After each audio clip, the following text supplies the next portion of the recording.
Water is the softest and most yielding substance, yet nothing is better than water for overcoming the hard and rigid, because nothing can compete with it.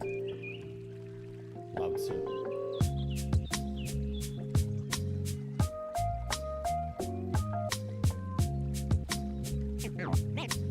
Name straight, new wave.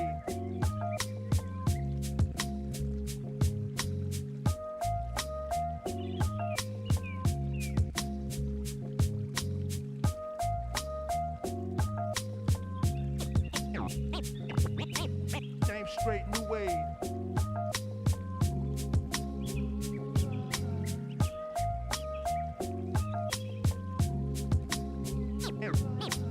Name straight, new wave.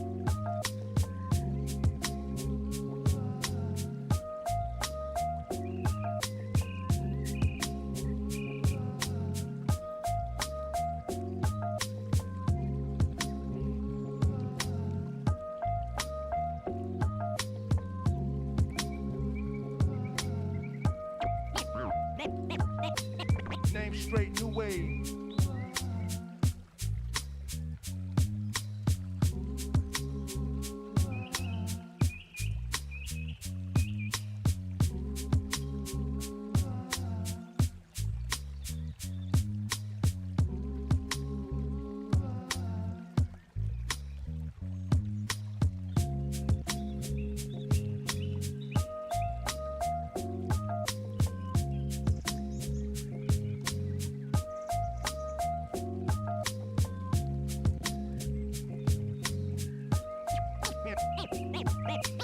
Name straight, new wave.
Cash and the ticket is yours.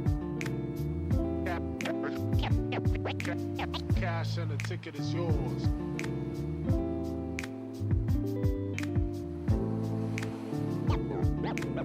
Yo.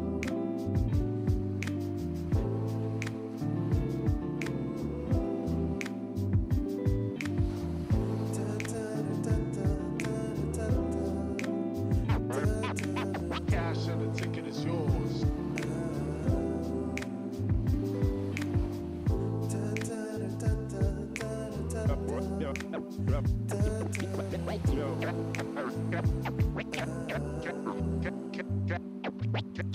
Cash and the ticket is yours.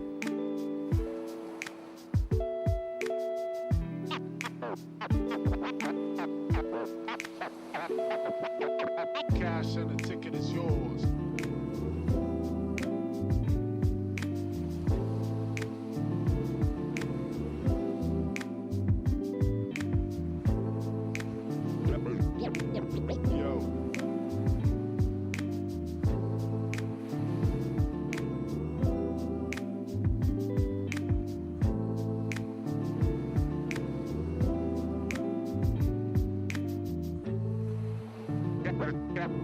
Cash and the ticket is yours.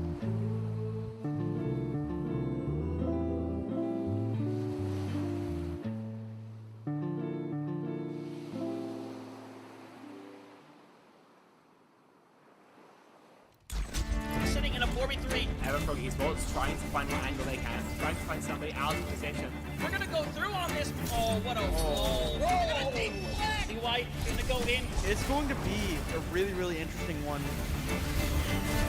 Oh my god. All of this competition could be so damn close, so I cannot wait for us to finally decide who's going to be the champion. We are expecting some chaos, some great moments. A beast mode has killed 3. Only gonna really need that rampage, so it's gonna clear it out. Santi gonna get themselves a big old 4K. Oh. Santi getting rid of 3, clearing out the house. That is crazy.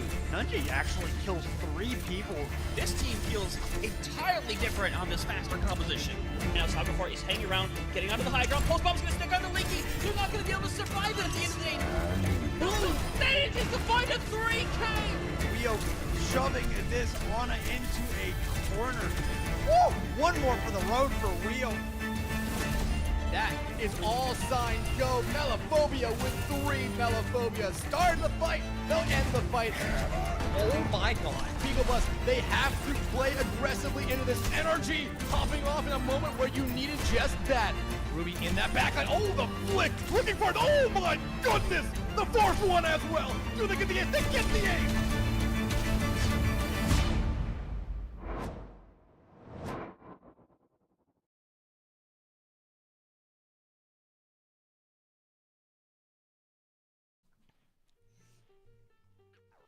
Here we are, the dawn of one of the final days here at CGL Season 17. We are rounding off this, what has been an amazing playoff bracket for the GM tier, of course. We're coming in for the playoffs. So before we do all that, as you can see, nothing on the lower end here, because y'all know it is 7:40. We're here for the GM Awards ceremony before we get into the main event of Lindenwood versus Vesuvius. Now, let's talk about it. We have first, second, and third place awards for each of these categories, which were all player-driven, player-voted, with their own players, with people in the community. So it has been a really, really, really cool effort from everybody in GM and more to vote in all of these amazing nominees for the upcoming awards. Yeah, it's genuinely a pleasure because you can't vote for your own team. It's very easy to say, well, I'll just vote for my guys. No, you cannot. You have to vote for other players. And it's a great shot for players and teams who maybe didn't quite make the playoffs, make it to the top 3, 4, to get a chance to just kind of acknowledge some of those killer players that really carried games, did a lot of work, or maybe you just remember having a really tough game against them. So I always love this time of the season because it's always nice to look back at some of the incredible players we have in this tier, just maybe in case they become free agents or something too also. You never know. Especially at this tier, right? GM, that's top player jump away from playing in regular tier 2 tournaments, right? Exactly, and open, of course, for CGL more specifically. So in that sense, let's get this party started. We have about, I think, 9 awards to announce, to give out tonight, as well as a very special, very coveted, the Fish Award, that's the last one. So let's talk about our roles, right? We have support coming up on deck here, and it has been a battle between all of our support nominees in the GM tier, but we have 3 people who were nominated and got first, second, and third. So in third, we had QB Ponders, and then second place was JWOM, and first place rounding out the NA support role star was Bix coming up. And as you can hear, we hear Bix coming into the voice chat to see the award that we won. So Bix, how are we feeling? You have won the support role star award for the entire GM tier. How does it feel? I'm feeling absolutely fantastic. Feels good to have my team with me today for the grand finals match, and just absolutely great to just put in as much the best I could for the season, and excited to play tonight. I mean, we're looking forward to see this incredible performance. So, you know, it takes a lot to be a role star to be considered one of the best, you know, amongst the entirety of the GM tier. So what do you think makes you stand out and probably arguably one of the best supports in here? What do you think gave you the edge and made you earn this? I would say for me personally, I feel like there are a bunch of other great supports for sure within the tournament. I think for me personally, I have like the nice match of fully healing my team as well as putting in a good damage output, and just like dealing with the flankers on my own rather than having to rely on the rest of my team. So I think it saves us from having to peel off a little bit in team fights, and I can just kind of deal with it with also healing my team as well. No, absolutely. I mean, pretty much that's what you need to be able to do, right? A little bit of healing here, a little bit of damage here, and then you just kind of get the support role star, right? Very easy 1, 2, 3 step situation you just broke down for us. And Bix, as you mentioned, you are playing tonight, so we're not going to hold you very, very long. We just want to make sure you know that you won the support role star award for the GM tier, and we wish you the best of luck in today's first of 4. Awesome. Thank you, guys. I appreciate it. Of course. Oh, I love it. I always love the award season. It's always so fun, and I think you said it very well. Like, you can't vote for your own team. You have to vote for everyone else in the division, and the fact that Bix was able to get 25 points, that's amazing, truly. That's a lot of votes. That's genuinely a lot of votes. But from the back line to the front line, we're going to move on over. We've got our tank of the season, the tank role star, which is honestly, like, these are, I think, to me, the most insane players. These are the ones that have to deal with it. Coming in at third, it is CGL's own Shadowy, 4 votes, 11 points. Narcoma bringing up the second place silver on the podium with 7 votes, and only winning out by 1 singular vote at 8. It is Crazy Art. And man, I mean, that is very, very close running. We've got Crazy Art in also. So Crazy, welcome in, and congratulations on being elected the tank role star. Hello, hello. All right, Crazy. Listen, you did get the tank role star here for the Grandmasters tier, and I have to say, with a role that is so difficult to play, being the only role that only has 1 person playing instead of having a little buddy with you, what do you think made you stand out this time, being the sole tank player on your team against a plethora of talent here in the GM tier? I think there's 2 big reasons. One was this season I really grinded the game. I played a lot, and I really wanted to be the best I could possibly be. And so all that playtime I think really showed in the games that I played. And also, I have a really good team behind me. It lets me do a lot of stuff that other tank players wouldn't be able to do on any other team because of like my DPS, my supports that I have behind me. Yeah, beautiful. Well, I mean, hey, we're glad to have you in, but we don't want to keep you because we know Lindenwood's got a great, crazy game we're looking forward to see tonight. So thank you, Crazy Art, and good luck from the production booth in this evening's game. Thank you. Can't wait to see just how much we know how much is put forth here, right, for that Lindenwood game. So again, we're gonna let Crazy Art go. We're gonna talk about our next role here. Of course, we have support, we've done tank. Now we have to discuss our damage role star, of course, encompassing the talent of flex and DPS players all in one pool, right? Arguably a role that you could low-key split into 2, right? Yeah. So with Yeah. the damage roll star coming up on deck here. Listen, it's going to be in third place. Oh, well, we get it ready soon enough, but we have third, second, and first coming up right now, and here it is. In third place was June with 12 points. In second place is Gravelot with 16, and completely blowing the competition away is XD Hammer as well with 29 points Wow. for the damage roll star, and that, I want to say, is an absolutely amazing feat. I believe we have Hammer who is able to join. Yeah, I do see Hammer in lobby. You can unmute here if you can, Hammer, because we're going to talk to you a little bit about this amazing award you just won in the GM tier. Yeah, thank you so much. Hammer, it's like Mott was kind of mentioning, it's a very big pool. It's a lot of players. So I got to ask you, especially at the GM level, DPS have to do so much more to stand out. So what would your advice be to those maybe looking, as they say, to those who come after? How do you advise the next generation to maybe come in and win the DPS award for Player of the Year at GM? For me, I feel like I get most of my value out of trying to like min-max every second that I spend in the lobby, like whether it's getting to the best position I can possibly be in or outputting the best damage I can. Those are really important to me, and I think that's what makes me stand out from potentially other candidates. No, absolutely. I think that was honestly just the perfect way to put it. Why you stand out, you min-max everything. You are literally in the lobby from the moment you log in to the moment you... I think even further than the moment you log out. Yeah, you're still on after. So listen, again, congratulations for winning the Damage Roll Star Award in the Grandmaster tier, and good luck very soon for your game tonight. Thank you so much. Of course. Well, Mott, we've gone through the players, and there's still even more to go, and including this particular person, which is honestly one of the hardest working members of the team, whether they're on the field or not. It's the manager.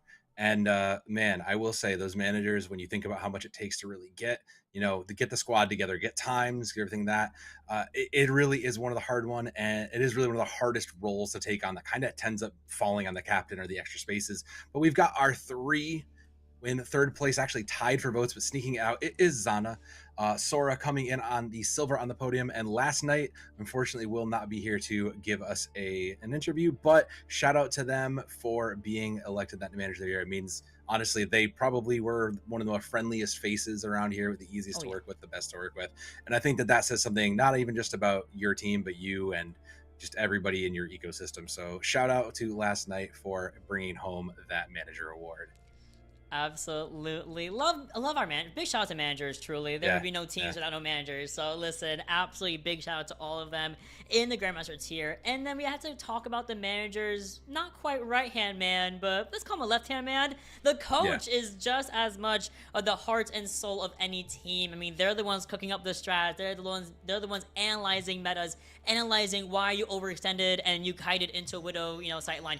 They are the ones talking and the ones showing how to play this game and improving our players to get to this level and beyond. And of course, for the coach of the season, we have our third, second, and first place people coming up on deck here. In third, we have No Blood, No Soul with 13 points, and 1 point above that is Baba Yadu, wow. Baba Yadu with 14 points. My brain just completely flipped that around. And then in first place with a whopping 22 points is Iceman coming up here, getting the coach of the season, a very, very impressive award, especially again in the face of so many amazing teams, so many amazing players and coaches in this division. So Iceman, I see you, I hear you, what's going on? I am so happy to tell you that you won the coach of the year, of the season.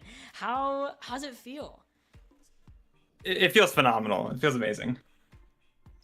I mean, we're glad to have you. And I think, we'll talk about this more in the game tonight, because again, we know you've got a squad to lead tonight. But, what do you think? Let's put it out there, because there are a lot of coaches across all of them. There are some that are even diamonds teaching bronze and silver. So tell us, what do you think makes a good coach? How do we futures get to your position at the top of the mountain as the coach of the season? I think that it's two major things. It's a good understanding of the game fundamentally. I've been playing this game since it came out. And two is encouraging your players a lot, making sure that they have the opportunities to grow, to get better at the game, and just overall dominate. Beautiful. No, really beautiful. Said. I think it's perfect. I think it's literally just, you have to know the game, and clearly you do. Your team is here in grand finals, and of course we'll see them get put to the test of your teachings in the first of 4. So I'll let you go to pump them up, and we'll see you guys in just about 10 minutes, okay? Thank you. Wonderful. Wonderful. Yeah.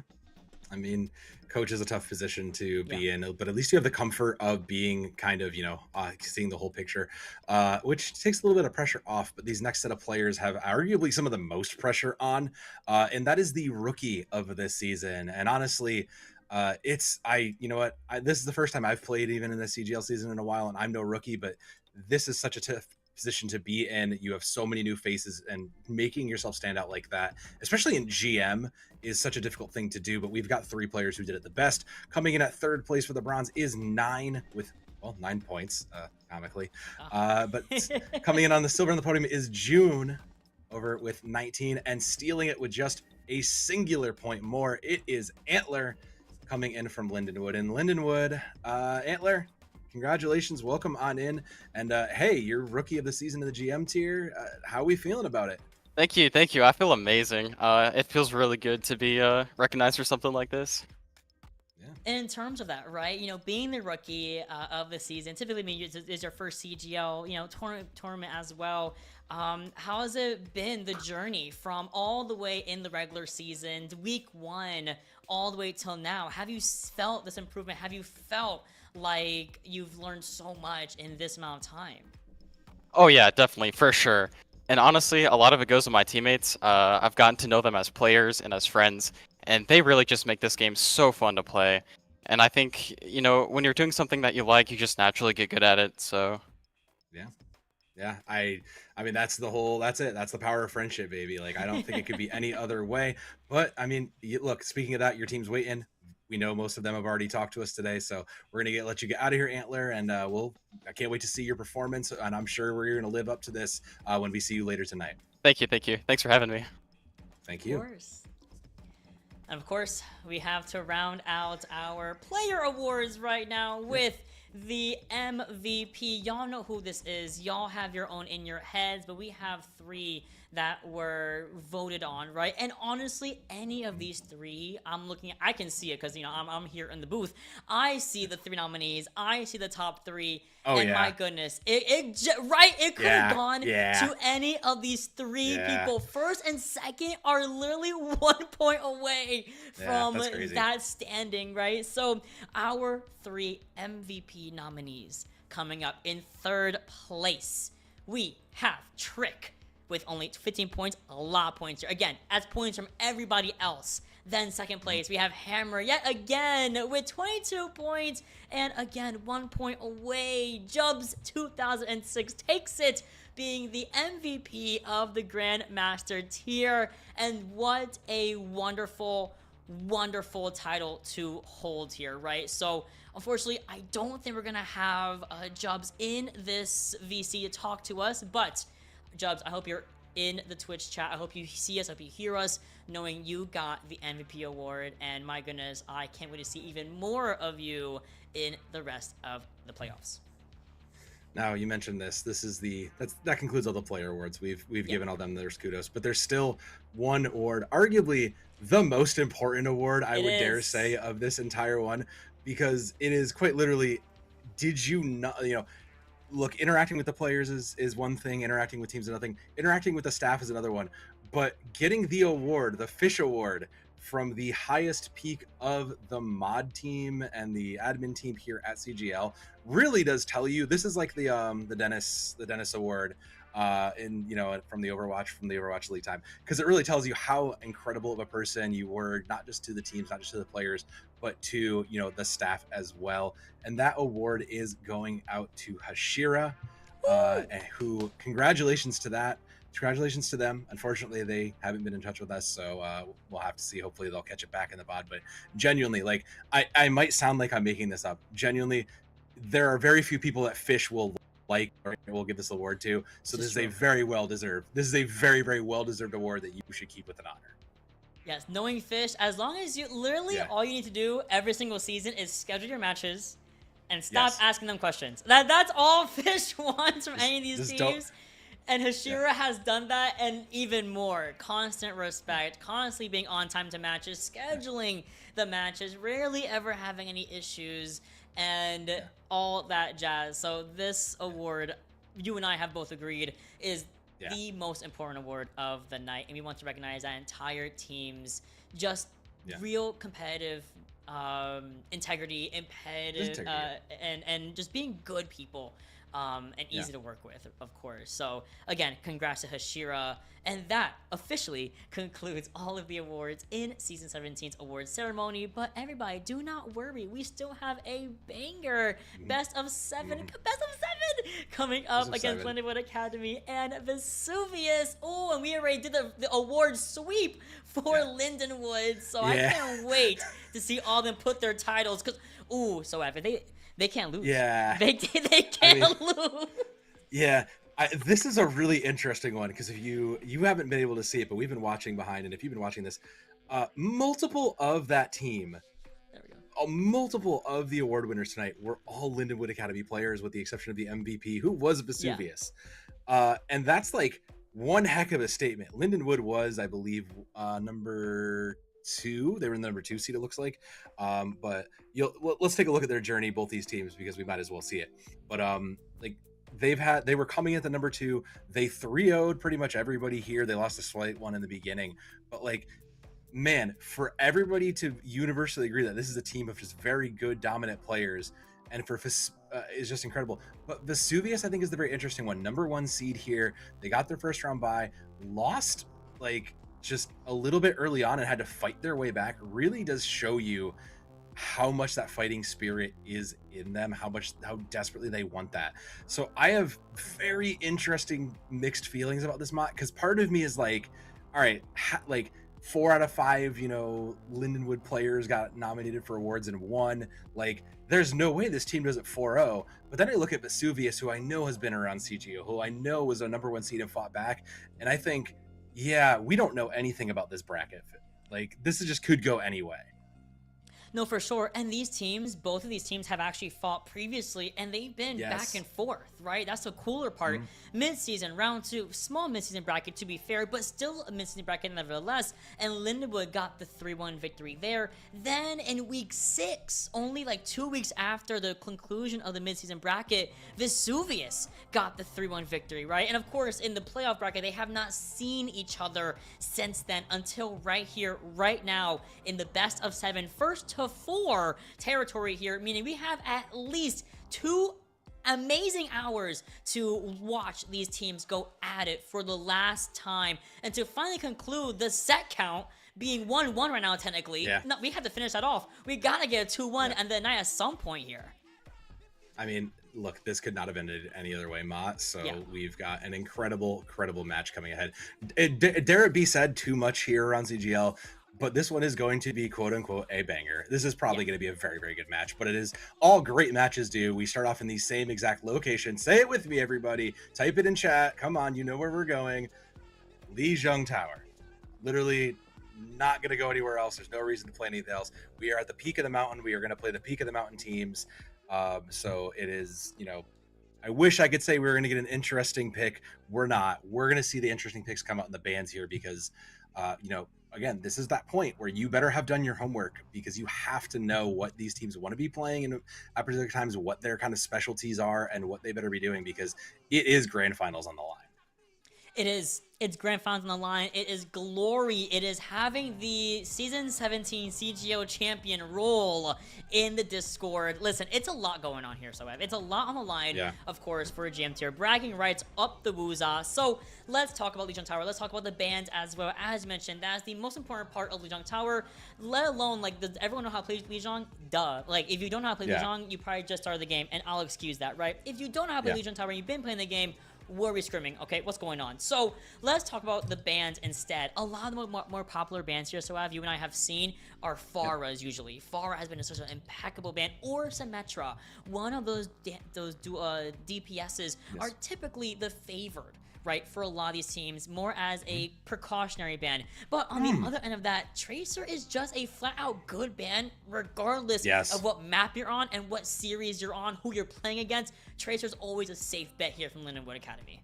Yeah, that makes, I mean, that's in particularly 2 of the 3 sub maps, Tracer will always get value flanking around there. Vesuvius will have to look elsewhere. And, you know, you've talked about the DPS that usually get banned. One of the other picks that very commonly gets taken out here is Lucio. If you deny the speed, it forces teams to play a little bit differently. And particularly Tracer falls into those dive or those poke comps where, you know, mobility is, you know, sometimes a little bit key. I wouldn't be shocked to see a Lucio ban come out, but I could also see maybe, you know, a tank that kind of comes with it. I could see maybe taking away the Diva, something that pairs into it. All right, Vesuvius knows something we don't. That is not a normal pick, so that tells me that there's something in particular that Vesuvius knows that we don't, or it just tells me they're not afraid of anything. That genuinely tells me that they're just like, yeah, we don't want to waste like a good ban pick now, so we're just going to take out Roadhog, something that maybe we're not going to see. So I'm genuinely curious to see over the course of this match what this Roadhog ban actually turns out to be, because maybe Crazy Art's just like a nuts hog player and has just been dominating for all we know. Roadhog is there's trauma there. There's definitely trauma. We can't. Oh, we can't say anything. Oh, you're right. We can't say anything about that. This literally cannot be spoken on. Yeah. But, not for Roadhog, unfortunately, no. With the bans out of the way, we do have our rosters locked and loaded. Let's get Lindenwood Academy up in here. Let's get our starting 5. As you can see, many familiar names we had just seen in the awards ceremony. We have Sora, we have Hammer, Crazy Art, Antler, and Bix coming up on deck for Lindenwood Academy. You know these guys, you love these guys. We are here with them for the greater part of about 2 hours, if not some more. I would love a game 7, but you know, we're crazy on the desk around these parts. So Lindenwood Academy, that's your starting 5 lineup. Let's now look at Vesuvius trying to get the run back. Yeah, Vesuvius trying to make sure they can split that all up by the time. I mean, but really quick before we move away from Lindenwood, I mean, look, if you missed this, by the way, 4 of those 5 names all won awards for the season. Just in case you like really maybe are like, where did this academy team come from? Oh, we're not taking them seriously. No, 4 of these 5 guys won seasons, like won awards for the season. That's just crazy. But Vesuvius is looking to try to really take that down and away. Gravelot, Elite Zero on the DPS line, Happy Dragon on the tank, Balake and Chris Kringle over on the support line. If you've been around CGL, you recognize a couple of these names. You've seen these faces around before. You've seen them in other teams. Vesuvius has been around themselves for quite a while. So, you know, a bit of an also kind of a CGL veterans versus newcomers in a way also. So a lot to prove, but 2 of our top seeds here are going to fight it out, and 2 very different comps of preferred play showing, interestingly enough, too. 100,000%. Like, listen, we've seen a lot of people, and some of these people were also nominees, right? Gravelot was one of the nominees for, I believe, Damage Roll Star. So there's a reason why he was there. There's a reason why these guys are here in grand finals, all together working in tandem. So listen, it's gonna be a good one. We've been saying it all night. We've been saying it during the award ceremony. We've been saying it beforehand. We're saying it now. This is going to be a jam-packed 1st to 4. Now, I saw a lot of people talking about this is going to be a 4-0 for Lindenwood Academy, and even though they were the ones in the winner's side, I feel like there's enough fire in the bellies of Vesuvius that they want to win this again. Don't forget, they did take the last time these guys faced each other, which was over a month ago. Vesuvius got the win, the 3-1 victory over Lindenwood Academy, right? Only 2 weeks after mid-season had concluded. So they should feel pretty confident going into this. They should, on paper. Yeah, should. Yeah, and I mean, that's the one thing, right? When you look at, you know, it's very easy to just look at the paper and go, number 1, number 2 seed, probably a very close game, you know, but Vesuvius has a bunch of awards through the season, nominated for a bunch of those players. Maybe that gives them an edge. But really, that's the thing about Overwatch is these things are always day to day. How much did you scrim? How much warm up did you get? How is your mental going? And like you said, just winning that, knowing that you've beaten them in the past matchup, sometimes that's enough to change the mental. Sometimes, you know, making that, knowing that you had the loss gives you a little bit of fire back. So we'll really kind of have to see how these teams play and what they open up with to get a real look at the mental and help kind of give us a bigger picture of how this match is going to play out. Yeah, no, for sure. You have to think about the kind of, even the smallest minute things. You drink, are you drinking Mm-hmm. water? Did you get food before you started your game, right? Because this is going to be a long series. Generally, Mm-hmm. a best of 5 will last approximately 2 hours, and you don't even watch it go by. And of Yeah. course, we do have incorporated prod breaks, of course, 5 minutes for the players between every 2 maps. So they're going to have kind of these little one-off sections where they can get a little bit of water, go bio, all that jazz, and reset as well. Biggest thing is also being able to mentally reset in a span of only a couple of minutes, which generally in the Overwatch world, so many things can happen in that 1 or 2 minutes, right? So being able to do that so quickly, being able to do that between maps, between rounds, right? Between fights is so ever important. So once again, our starting 10-player lineup, 5 from Lindenwood Academy, 5 from Vesuvius, looking like it's going to be a treat here. We load into Lijiang Tower sooner rather than later, and listen, it looks like it's going to be an absolute bloodbath. These sub-maps are going to just go down to the wire. I expect all 3 maps here, no matter what. Yeah, I mean, I expect this to be a full set of sub maps, but judging by the server room there, we will be in control center. So we'll have a little bit of a closer range fight to open us up. And the Pride of Missouri, Lindenwood here, I think, again, have a little bit to prove. They've got a lot of talent on their roster. They've been shown to be some of the best this season. And I'm excited to see what they bring out. Vesuvius is going to show us a very unique take at looking at that. Happy Dragon does love to play the ball, so I actually wouldn't be shocked if a comp like this kind of sticks around, and that would be very, very difficult for Lindenwood to play into. They are in a bit of an anti-dive, so it does give them a little bit of an advantage, a good read. So we'll have to see what what really sticks and how much homework these have done, because Lindenwood right now, just looking at kind of what's rolling out, has the advantage with this Orisa, the Cassidy, and whatever else comes with it. Yeah. Ooh. Yeah, the Reaper absolutely will rare. That's a lot of damage into the ball. Yeah, but the best part about ball comp is the disruption, right? Which is going to give Gravelot a little bit of time to set up and hopefully catch someone off guard. Here comes the ball coming from the back line. You can see everyone's diverting the attention, separating Sora from the other teams. And I'm about to say, right, Sora got completely disconnected from the back line for a second there. But now you can see how disruptive Vesuvius, right? They thrive in terms of the chaos. So a double kill is already landed for both our DPS, Elite Zero and Gravelot, both getting their ones on the respective DPS. If you lose Gravelot here, not the end of the world, but he does survive against the absolute power of Crazy Arts Orisa, only for Elite Zero to take that down. And here's the next fight. Yeah, that's a tough, like, you have the correct comp to play into this. You have all the right pieces, but you have to make sure you're not getting, all the CC, all the disruption. You have to make sure you're getting away with it. And also playing close to Crazy Art. You cannot afford to get to chase down those kills. You have to really play as the full team and count on your team play and your shot calling to close this out. Okay, you can see Hyper Dragon having to back out a little bit here. They're all rotating around their way, but as we do that, look at this. They flip the points right under their noses, and as a little bit of a cherry on top of this fight, they actually get a kill onto Gravelot Sombra. The worst part here is that they are still split up in terms of pincering around the side of Lindenwood Academy, but they're not playing that game. Hammer gets a kill onto Chris Kringle easily with the Cassidy, and they also have Biggs holding on to what could be a rush mirror match. On top of that here, Soav, they're about to also take the lead in percentage.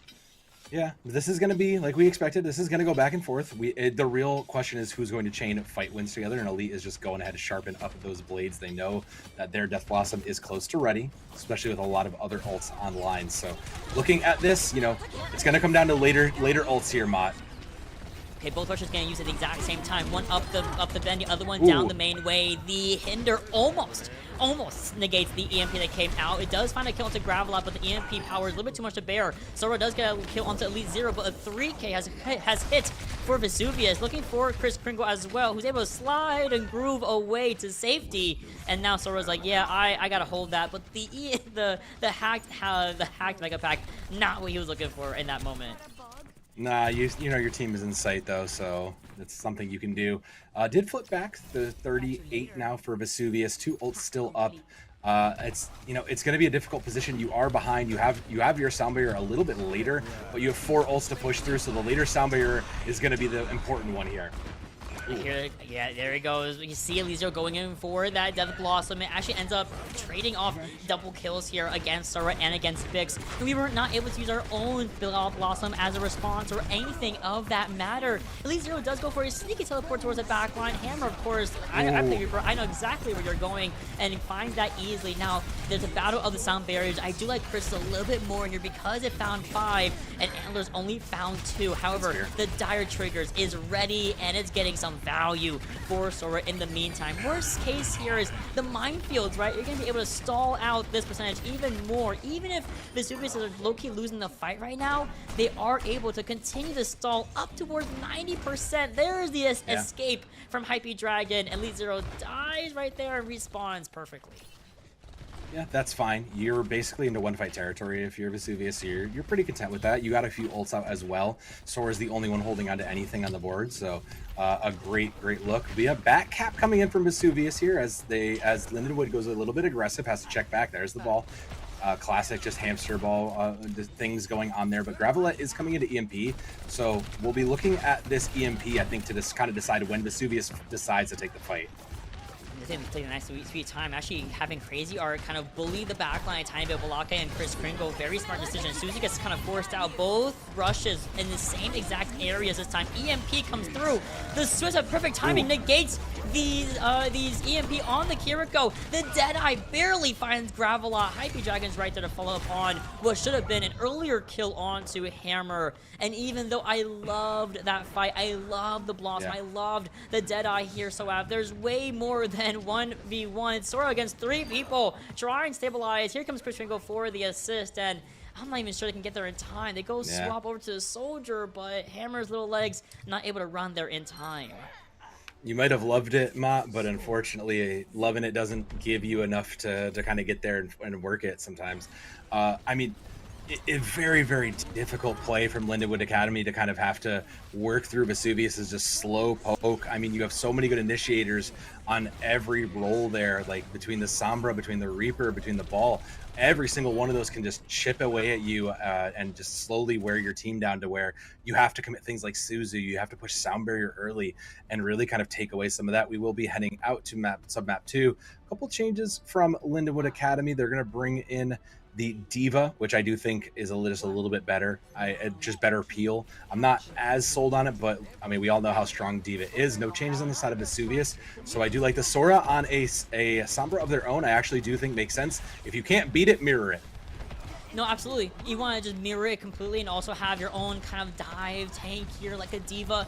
I love the idea. I think she's great at kind of chasing down a ball and shutting him down a little bit more consistently than other tanks, notably like Orisa, for example, right? So with that in mind, you can already see Hyper Dragon going towards that backline, rotating to the point here. As you see, Vesuvius are basically all in the objective.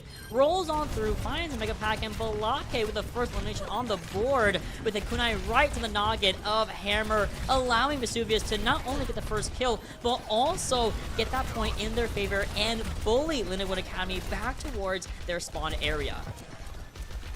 Pushing him out. Interesting to note there that Hype Dragon, with that bonus kind of armor sharing, is getting a lot more value out of Vesuvius. It's giving everybody kind of a mini sound barrier to the point where, you know, just a little bit of that chip damage gets immediately taken away.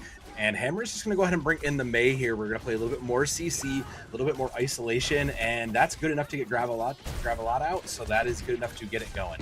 Oh, and they're going. Oh, are they going? Susie gets used pretty early on. We're going for the headshot onto Reaper. Nice little, ooh, you saw the, ooh, that was beautiful tracking. Looking at the kill onto Elite Zero from Antler, and then the subsidiary kill onto Chris Kringle. Walling off one escape route from the ball means it makes it even easier for Crazy Art to track him down and get that ball out of the way with the side of Bix there. 40% to 5%, not too shabby, and they have some ults to work with in this interior, in this outer exterior space. Yeah, I mean, the self-destruct isn't really going to get a ton of value. You're using it for the extra life, but the early Kitsune Rush I do like. The only problem is Vesuvius probably just going to disengage. Never mind, ball's stuck, throws the mines in, does get I mean, does get taken out, and there's no kills for it, so that was just unfortunate. That's a good trade, though, on the 1-to-1 for the fight win.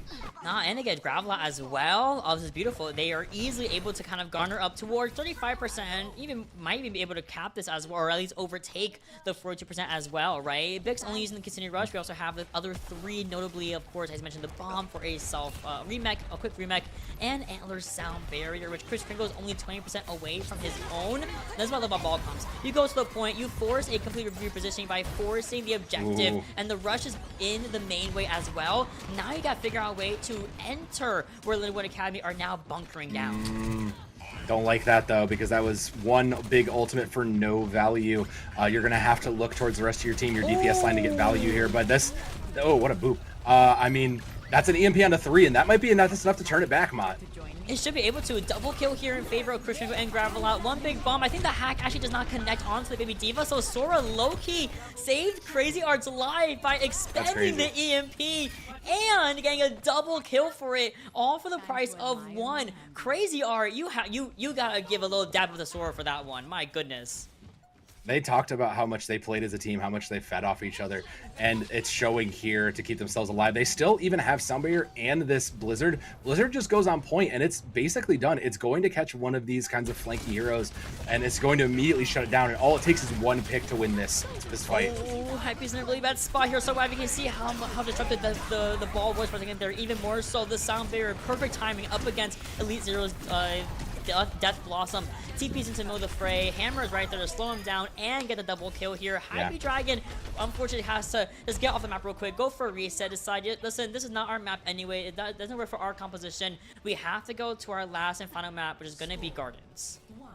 Yeah, this was arguably that comp's weakest matchup, but they still played it very well and very close. They still had moments. It's just harder to force this around, especially when you had those good swaps come in. The Mei being that particularly just the best look for it. That was the correct choice to come in. Yeah, you're kind of all in on maybe disrupting this ball, but the ball is really the linchpin to this comp. You know, when it comes to the CC, when it comes to all of it. A couple of changes coming in now. Elite Zero is eyeing the Freya, so a little bit more airborne, a little bit more distance to be had. You know what? It's a different, slightly different take. It's not the Pharah, but it is a unique look at this. And I mean, look, I'll say it. Freya is just the tracer of backline, so I think you could do a lot with this Freya, just kind of getting in and out and forcing those flankers to really pay attention to you or pull their attention away from the main point. 100%. I don't mind the Freya either. Ooh, big TP, but even, or big boot, but even better TP here for Biggs, holding on to that cooldown for a tiny bit longer, knowing the environmentals between the Lucios and the D.Va and the ball might go a little crazy on this particular sub map. Now, I love the white room rotation here, but look at the pincering. Sora follows up on a headshot that was ignited by Hammer, then Elite Zero dies for it, right? Then you're looking at Graveler, who is hacked out, has to retreat, presumably on that Sombra, and the engagement from Hype Dragon is a little bit too late because no one is really there to follow up effectively, right? The Virus gets a little bit of a first kill onto Bix, but the damage has already been done. The entire fight has fallen in favor of Lindenwood Academy off of one really, really great DPS sequence. Yeah, sometimes the sequence just works in your favor, and sometimes it just doesn't. But Lindenwood Academy, they think they've gotten everything the way they need it. They'll take that hack. But Crazy Art finds out Gravel a lot, and immediately that is one of those key pieces to this Vesuvius comp. You're waiting for the Sombra to engage, and if the Sombra can't engage, the comp can't go forward. So that's basically a free fight win and some free percentage for Lindenwood. Though with Antler falling, this might be a moment to go on it. Balake finds that first go onto Antler. That's a go button for Vesuvius. Now, it's going to be Elite Zero going around going over the bridge down to the point. Pile driver from Hyper Dragon does connect and a hack onto Crazy Art. But there is, of course, the Blizzard coming in from the middle of the field here. But still, no one able to follow up on it. Crazy Art gets demexed. Antler and Bix are both separated into the dojo. Elite Zero dies for it. And Graveler is scouted out by Sora with the Virus. Balake so low, getting jumped on by Antler, by Sora before going down for the count. Hype Dragon still on the point here, fighting against a baby D.Va and the Lucio, having minefields, rolls right on through, goes for D.Va, does not quite get the elimination before the remake, but Sound Barrier from Antler might be able to save a fight here with 3 of them getting that over health. I mean, Lindenwood is really happy for this fight, and they are willing, but Vesuvius needs to expend more into it. Here comes the bomb. That might be enough, right? Here goes the bomb. Quick little remake here for Crazy Art. And they flip They flip during the rest of that sequence of the Kitsune Rush coming out as well. During this engagement, Hammer does finally come to Chris Kringle, losing his own life for it. And Balake barely, I mean, you barely got to that 30-meter radius of the Swift Step. But the triple kill comes through anyway for Lindenwood Academy, giving them the W that they had needed. But, you know, you lost 20%, you get it back, and now you're at 83%, and you're in their spawn area. I mean, that was a long fight for Vesuvius. I don't know if maybe we should have stepped it as long as it did, but it was great recognition for Lindenwood to know, look, we can push this to one-fight territory. Hammer back on the Soldier, just getting us the speed. Elite over to the on-ramp just for a little bit of speed and a little bit more extra poke damage. But, I mean, there's sound barrier up. Chris Kringle is going to push this. I like this call. I love this 5-man sound barrier from Chris Kringle. On top of that, they did lose Bix really early too. Some stray kunai shots from Balake in the mirror match, right? So that's already a big advantage anyway going into that fight for Vesuvius. The sound barrier was just a little sprinkles on top of the ice cream sundae, right? So with that being said, you're working towards a rush here. You're working towards a sound barrier from Antler. Also the remake, the bomb from Crazy Art. Hammer back on the Soldier. We saw for a fraction of a second on the first point of Lijiang Tower. Now we're seeing that 50% marker get tipped over for Vesuvius. Here's the boop. Crazy Art should be able to come back. Should be able to come back, but the ults do favor Antler's going to send that in. It's going to get met by the Kitsune Rush. Self-destruct get thrown in as well. Looking for the ream that kills. No one there. It's still a long way to fight for Vesuvius, though. It sure is. Blockade has the rush on the field, though. Trade-off Sora for Elite Zero. Unfortunate, but Gravelat still holding on to the EMP if need be. I don't know if he needs to use it is the only thing in my mind. The Visor's coming out. Not sure. Oh. It finds one. It finds the one. It got value. It got value. But even worse is that you have to find your value against an EMP from Gravelot, and you've lost Antler. Your boss loses Kiriko, who gets knocked out of the LOS of healing your DPS line. This fight, almost like you said earlier for Vesuvius, where it was too long, now it's too long for Lindenwood. Yeah, I think Lindenwood maybe expended a little too much into this fight. You had the ult advantage, but you could have just played this for one solid fight. Now it's one fight on either side, and you're going in with only this Kitsune Rush. It's going to be unanswered, but this Bix cannot die here. Bix has to get value on this. Okay, yeah, no, they do. That's perfect. He gets a value. Also, there's a kill onto Chris Kringle and Elite Zero. We do get the. We are reincarnating like a phoenix, going for Sword in the meantime. 1, 2, 3. Kill, double kill. Excuse me. Oh my God, the resurrection was actually exactly what they needed. They could not afford to lose any more of their players after the first kill onto Chris Kringle. 99%. It's up to Hyper Dragon to separate everyone from Crazy Art, who's not even able to come back with Bix. And that's gonna be Vesuvius taking that first point in what has been an absolutely massive back and forth, all three submaps of Lijiang Tower. Actually just saved that fight. Rising from the ashes with that is actually a crazy point. That Rez just added the fire back in, put a bunch of extra damage out, gave a player a swing advantage back, and swung the fight back. That is an actually insane outcome for the side of Vesuvius, who, again, you know, both teams, you know, maybe it was, one might say there was some sloppy moments from these teams, but, you know, I would say that both teams just maybe got a little ambitious and tried to take what they thought was a closing fight win. But I mean, this was basically 99 to 100 on both sides across all three maps, and I mean, it's so hard to say which team really had an advantage. I don't know that either did. I think this was a great view of what's to come, Mott, because it is first to 4 in this grand finals, but man, this is going to be quite a matchup to close out the season. It really is, and of course, like the only submap I think that was the most trivializing, right, was probably this one. Only because I feel like Lindenwood Academy's comp worked so well for this almost pseudo bunker style they were trying to play during the latter half of the night market, right? But you go into Gardens and it's just like night and day difference. They are going completely balls to the wall, doing everything they possibly can to get this third and final point, just to get that much of a lead, just to get a score on the scoreboard for the first of 4. So at the very end of the day, this could have the first. I feel like the first submap of Control Center was a really good warm-up map for them, and then you really saw everyone blossom as we got into the Garden submap, right? So with that in mind, these replays just showcase everything that went around. There's so many swamps, so much flexing, the pool, the hero pool on everybody in these two teams are so deep and so vast. Like, it is just crazy. Those numbers are crazy from Vesuvius. 4 players with over 10,000 damage is just insane, Mott. That is so much pressure coming out from the poke team, from the ball team. That is just wild numbers. But then you look at Crazy Art, you know, and you look at the rest of the team. 30 bomb on the Diva, 20 on either side. There's just so many more kills coming in from Lindenwood. Both of these teams are literally just swinging for the fences. They really are. I mean, the scoreboard, I think you said it the best. Like, you know, it's so close. I love notably that block. It was actually able to not only get over 10k damage, which is very impressive, as well as actually getting more damage over healing. That's how you play support, baby. That's how you play Kiriko. That's not a support. That's a DPS in disguise. And it's to no surprise why they were so effective at getting these points back, getting these first picks. Balake was consistently finding boom headshots on the opposing, on Sora, onto Bix, onto somebody, on Antler, on somebody that was just out of position for this long, and that was the opening that we were looking for. Now, I'm going to quickly counter this point before we go to our next map, but counterpoint, Bix had like 19k healing, literally out-healed both. Yeah, that's the other part of that. So for every damage that is going out, Bix is just throwing bandages at everybody, and that will be equally important on the next map here in particular, because there is going to be so much ship damage that needs to get dealt with here as we move to map 2. Lindenwood's Academy's pick on Saravasa.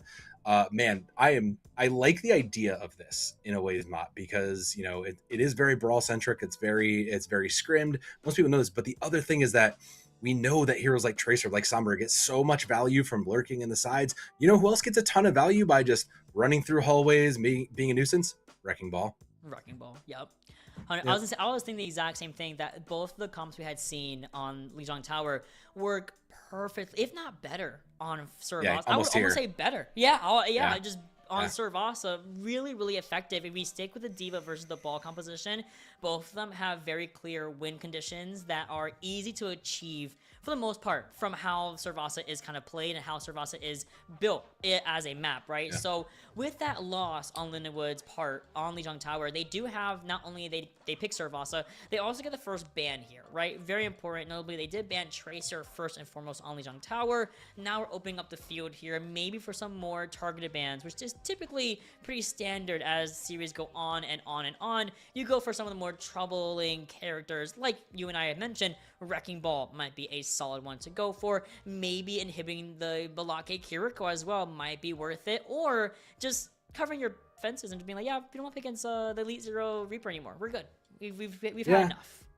Well, Reaper is really what kind of pushed them off the Orisa. Orisa only has so much sustain, and after those dire triggers start getting active, you really don't have so much you can do. So I actually don't hate that. It's annoying to get peppered away by a Tracer, a Sombra, or like pecked away at from like a hit scan at the medium range. But really, if your goal is to play an anti-dive, that is really kind of bad for you. So Lindenwood taking away the Reaper also protects probably a DPS they want. I do like that. Now, I think the other side of that coin is for Vesuvius. What were we afraid of, or what don't we like here that Lindenwood did? I mean, I might just steal that Orisa away, you know, because like you're not playing it. It's probably what they're trying to enable here is kind of looking at it, what I'm guessing. I could see that maybe being like a decent counter. You know, they played Kyrie Lucio. You're not really too worried about either of those. So, you know, I do think a tank ban makes the most sense here. The question to me is going to be, were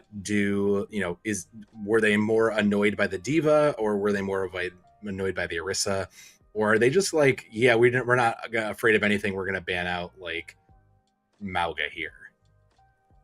Which all in all is not even a bad option either. That's the crazy part. That Mauga would not even be a bad just like throw out pick. But on the other end of that, we're gonna get the other side of the I almost said Domina actually. I almost said that. I was like Domina's not terrible here. Like if you're gonna try to like hunker down, like you could technically kind of funnel her around and get her set up. She's not the worst. I was trying to like the real like meme pick is the Mercy, but Domina I could see actually being a bit more problematic to the ball. So I actually, you know what, like I said, whether this is a like we're afraid of nothing pick or we actually just don't want to deal with this character, I don't, you know what, Vesuvius really just keeping us on our toes either way. I like it. I like when teams are kind of just going for things for the bands that they feel very confident about. Like they're not worried about any upcoming tank pick. They're not worried about any upcoming swaps. They're not worried about anything. They feel good. I'm telling you, man. When they fought these guys all the way in like week 6 of the regular season, mind you, last time they fought was all the way back in March. They got a 3-1 victory, right? And of course, between March 20th and May 11th, it has been an upward improvement, upward trend, from every single player on these, not even just in this game, but also in the entire Grandmaster tier and all the tiers of CGL. But they feel good. They beat them once before recently.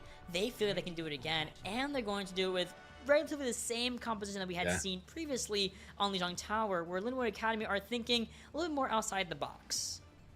You know, I want to jump back to Vesuvius there because I think this is worth noting. Like the Vesuvius player that was an MVP winner was Jubs. Jubs is not here, unfortunately. Jubs is taking care of some personal matters on their own. So Vesuvius even that gives them a little bit more to play for, right? Like your star player is not here. They are looking, you know, they have something to take care of. I mean, yeah, like that gives you so much more to play for. And I think we're understanding now, like Crazy Art actually, you know, I was kind of joking about Crazy Art being an insane hog, but like, Mott, we get hog gameplay in the Big 26. I love this. We had hog gameplay on Thursday. That's not the point. Shh. Shh. No, they didn't watch our game. We had like, I love watching hog gameplay, and that's why, because Crazy Art just said, "Listen, I'm this Sombra. Yeah, shut up. I'm not doing this. I'm not doing this. Yeah. Not doing this. I see you one time, I'm hooking you, and I'm reeling you in, and I'm killing you." That's the name of the game on hog. There's no other like game plan, right? So with the reveal of the hog, Vesuvius are playing very, very safe distance-wise. Yeah, you cannot really approach this hog, especially with the backup of the Iari and the Kiri. Like, you just have so much ability to keep this hog alive. There's so much healing, there's cleanse. And it just frees up the DPS to go now on flanks and really kind of just, like, you know, attention check the opposing team. I love it. Sora got revealed. Unfortunate for the Sombra player, but not really the end of the world for Lindenwood Academy. They still have the Tracer, they still have the Yadi and the Kiriko, both of which are very, very DPS in their own right and kind of make up the lack of DPS output without Sora there for a couple of extra seconds. Now, I love the rotation here, but Chris Kringle, a hair too late on that Suzu, was Balake, allowing the Tracer to die, then watching the Sombra die right after the fact, or the Frey die right after the fact, and then Hammer gets a calm 4K in the kill feed just for funsies. So that's very interesting because Lindenwood banned out the Tracer in map 1, and we just saw Hammer go all the way off on that Tracer. Very interesting, you know, change of pace here, and we understand now the hog ban, which, yeah, Vesuvius just decided we are not going to do with this. And suddenly this Lindenwood Academy team just feels like we took away their best piece for playing into Vesuvius. We saw Vesuvius kind of looking like the dominant comp haver, and now we're looking at Lindenwood Academy and being like, yeah, they're just playing to counter this ball and all these flankers. Like, they are ready on a moment's notice to just pick out anybody and punish it. It's crazy how the sides of swap bot. No, I totally agree with you, and it's like, Hammer, why'd you nerf yourself? Like, I love the Tracer right now. I love the way that the Tracer and Sombra are playing together. Oh, no way, that's gross. That was not a real hook. Get my Observer, move POVs, please. I don't, thank you. I want to see Yari go crazy. And like, it's a kill on the side of the Kiriko, also explaining the Captive Sun at the exact same time. And that's another quick fight win here on Gardens for Lindenwood Academy. Yo, Lindenwood took that first loss personally. They were like, yo, you took away hog, you hindered our Crazy Art. Yeah, that's fine. We'll double hit. We'll go down. We'll give you Tracer, and we'll come back and win you. They like straight threw down the gauntlet here. But it is going to be ults online now for Vesuvius 4 up. They are missing. Ooh, what an early EMP! Wow, great solo. It felt a little personal solo on the hammer. To me. Ooh, that was solo on the hammer. It felt a little personal to me. We do see the whole hog also get used here from the Roadhog. So Crazy is trying to single-handedly kind of keep the point alive away from the rest of the team here. And look, going for the Sombra. No way. You mean you just pushed my... Dude, you pushed the Roadhog into Gravelot, who was trying to run away because Hype Dragon was trying to get the Roadhog off the point with a run-through. But then, boom, there goes my Sombra. There goes my Lucio to the Pulse Bomb. I mean, and we're gonna throw in Mines over Vesuvius. We'll throw in the Kitsune. EMP's gonna come out to match. Like, Lindenwood just takes it right back, and yeah, they don't need a lot of point presence, but the sustain on Lindenwood's comp is just so crazy, and they are just snap turning onto whatever targets are being called. Like, it's all solo kills and dual winnings, but you can tell that everybody knows exactly who they're hunting and who they're looking for. Hypey gonna have the last touch here as we round the 90 corner, but like, I don't know, man. This is a tough fight to go into. Elite's gonna go over onto the Onren and didn't make it back. Unfortunate. Yeah, I wouldn't know. I would have even wasted my time if I was Hypey. That was not worth it. No, yeah, I think Hypey got a little bit psyched out by seeing the Roadhog and the Tracer in the same entry point. And I would not want to be chased down by a Tracer or get hooked by a Hog. What a virus. Coming from all the way over yonder, I would say, from Sora. Not going to get any elimination off of it, of course, but it is a nice little scare tactic, a little jump scare to whoever is trying to rotate away to the next objective of Palace. Sora a little bit of a bad spot, though. Gravelot finds the last laugh as we find the hack and the virus committed onto the opposing Sora, leaving us with only a 4v5 situation here for Lindenwood Academy to deal with. I mean, if you're Vesuvius, I don't even know what you do here. Like, you don't really have a great answer. Vix is going to send in the Kitsune. He's matched by the sound barrier. But, like, Chris Kringle still just gets forced out immediately. Whoa, Wow. what do you mean? I'm sorry. Ooh, I'm a That's caster. crazy. Unfortunately, Pulse on does kick Balake very quickly. Hammer falls up onto Elite Zero with, honestly, a matter of seconds after getting the kill onto the Kiriko on that round. Then you have the Sombra and the Tracer showdown of all time. No, I think we did see, yeah, we Graveler actually decided to kind of break some ankles in that moment and then find the last laugh onto Hammer in the meantime. A little spray, why not? But at the very least, Lindenwood Academy were able to get about 25% of the point in their favor before it does go to the side of Vesuvius. This is the point where Vesuvius has a little bit more of an edge here with the ball. You have a lot more side angles. You have a more kind of covered but open point where you have to protect. You have the ability to protect it from multiple angles. You can kind of get in and out of it. And now that we're into neutral with Gravelot having the only EMP, like that does give an advantage. Never mind. No way. Oh, what a play.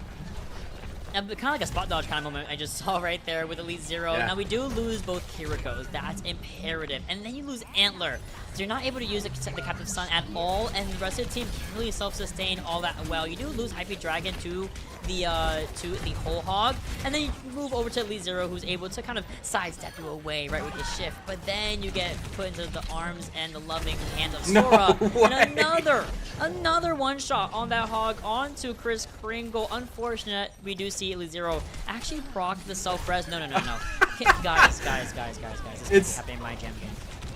No, it's like the noted bar DJ Callis said, another one, Ma. We are not done here. Vesuvius going to go ahead and make the sun rain in, but they are fighting. They will not give up this point, though it is trading back and forth.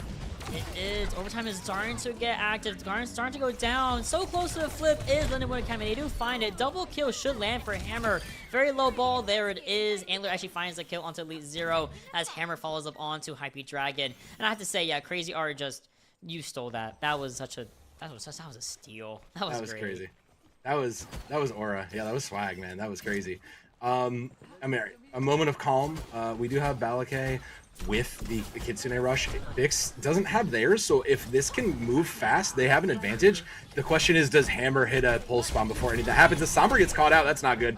Oh, it's even worse. You get come to Elite Zero at the same time. No, Balake rushes on the field here. Big's actually choosing not to use his own at all until right here, right now, to stall this out and kind of extend the rush into overtime territory. Yeah, very smart. A little bit of a risky play, but it works out on the very end of the day for Lindenwood Academy as they do find a double kill. Gravelot and Chris Kringle. Hypey Dragon barely living on by a thread, but that's going to cost the retouch here for Vesuvius. So Lindenwood Academy even up the scoreboard 1-2-1.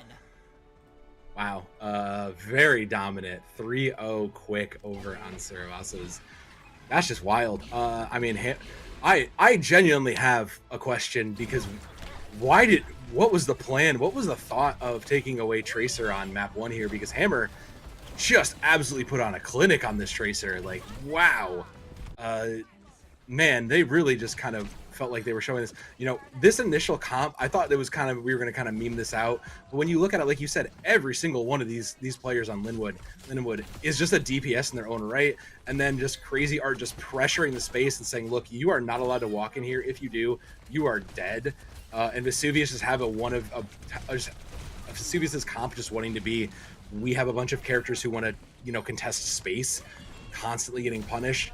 This felt like Lindenwood got everything they wanted out of their pick of map here, and tying it up 1-1. I don't think it could have been any other way, but now I think more importantly, we fully understand this hog ban. If this hog continues to exist in the rest of this match, this is going to be crazy, Mott. This hog is going to get so much value. Yeah, you better have a good Ana on your side at some point, is all I gotta say. I mean, that's some of the only ways to stop a hog wreaking havoc on your team. And look at the scoreboard, a complete, just shift. The tone is different. The numbers are completely awry here for Vesuvius, right? 1-8 is Balake, who was formerly at 10k damage on Lijiang Tower, but didn't have the opportunity to do any of that. It could not make magic happen because of the constant harassment from Hammer, from Crazy, from Sora, even Antler, right? All of which are just doing their own numbers, having double-digit eliminations for each of the aforementioned players I just mentioned. The only one able to get to double elims is Gravelot with 13, but even then, the 8 deaths hinders that a little bit. I was gonna say, but man, Gravelot just constantly got picked out, but so did Sora on the other side with 6 deaths. You could tell that Vesuvius was trying to interrupt the setup. They knew if they stop the Sombra, we stop a lot of the setup here, but that doesn't necessarily work when the hog just you find the Sombra, but the rest of the team just kind of goes out the way and just kind of deletes the rest of the team. It doesn't matter if you find one piece of the setup, the rest of it is just kind of covering down from that. And look, there's just crazy. And then Ant, who comes in, the DPS role star, by the way, was 2-1 on damage to healing. Just gonna throw that out there. So like we kind of talked about, this Lindenwood squad, just every single one of them is an assassin, which means that this game is going to go literally punch for punch. No, it really is. So we do have to give our teams a little bit of a break, right? I already alluded to this earlier, so we're gonna go on a quick break to let our teams decide our next map for map number 3 and our first couple of bans as well. So don't go anywhere. We'll be right back with the best of 7.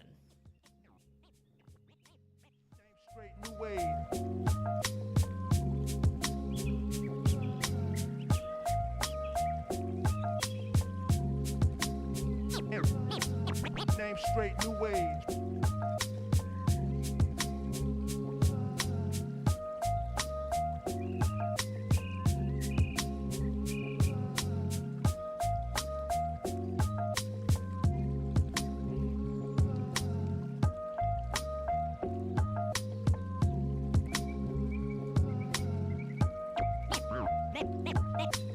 Name straight, new wave.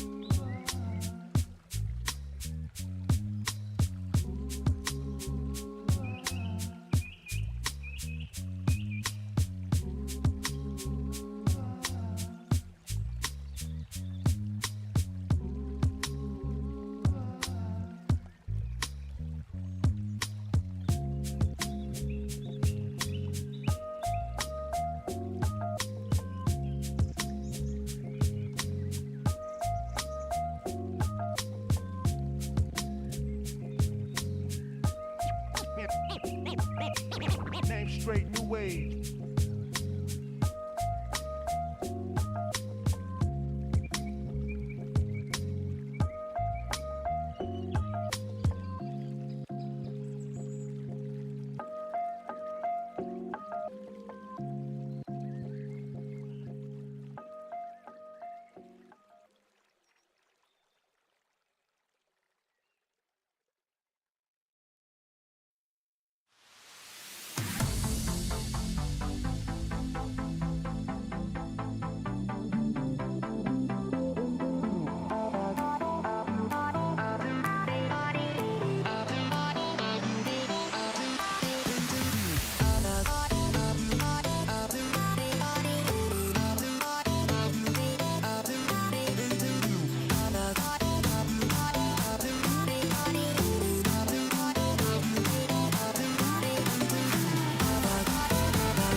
series is tied up 1-1, and we are here for every moment, every single second of these next couple of games between Lindenwood Academy and Vesuvius in the Grandmaster Tier playoff, the Grand Finals as well, right? So this is the end of the road here for our teams in the Grandmaster Tier, and is 1-1 here. So it could not have gone any crazier than Lijiang into Saravasa so far.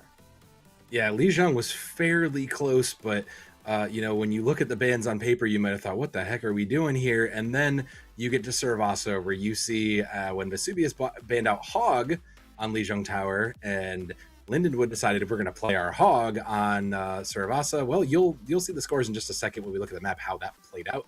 But needless to say, it is 1-1 each, and we have our map 3. It will be Vesuvius's pick. And, well, they're going to, I like this pick a lot. This is Numbani. This is just banning out Hog by the map choice. Because while you could play the Hog, it is going to be nigh impossible to really run it here. Too many high grounds on the capture segment to make it possible. You have to play the Lucio if you're going to do that. And, you know, you could maybe get away with it on defense, but it's still very, very easy for the Vesuvius comp to get around it and take advantage of it. So I actually do really like this pick. Very smart pick out of Vesuvius, but the bans will kind of turn around and give us a chance to kind of look deeply at what is going on.